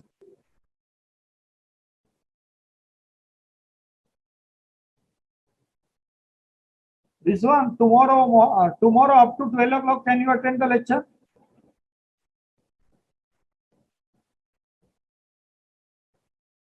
Oh, so don't worry. We'll not keep beyond 12. We'll not keep beyond 12. So tomorrow maybe we can keep from 7 to 12. 7 to 12. Yes?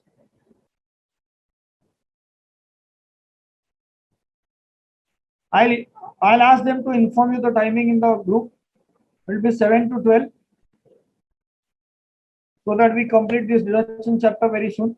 So tomorrow I'm going to start with section 80 double G. But before that, please read this section 80 double G at home once.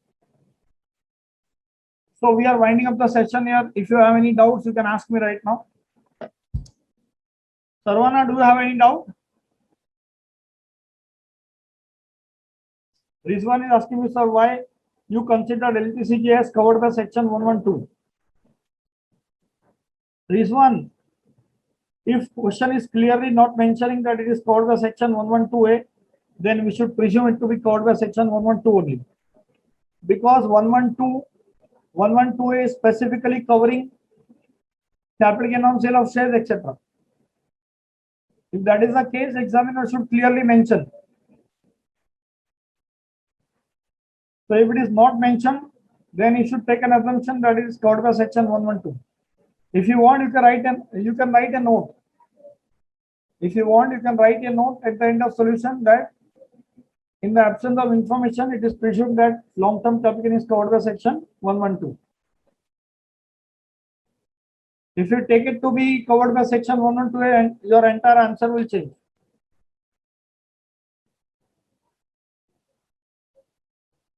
Yes, is that very clear? Okay. So let us wind up the session here.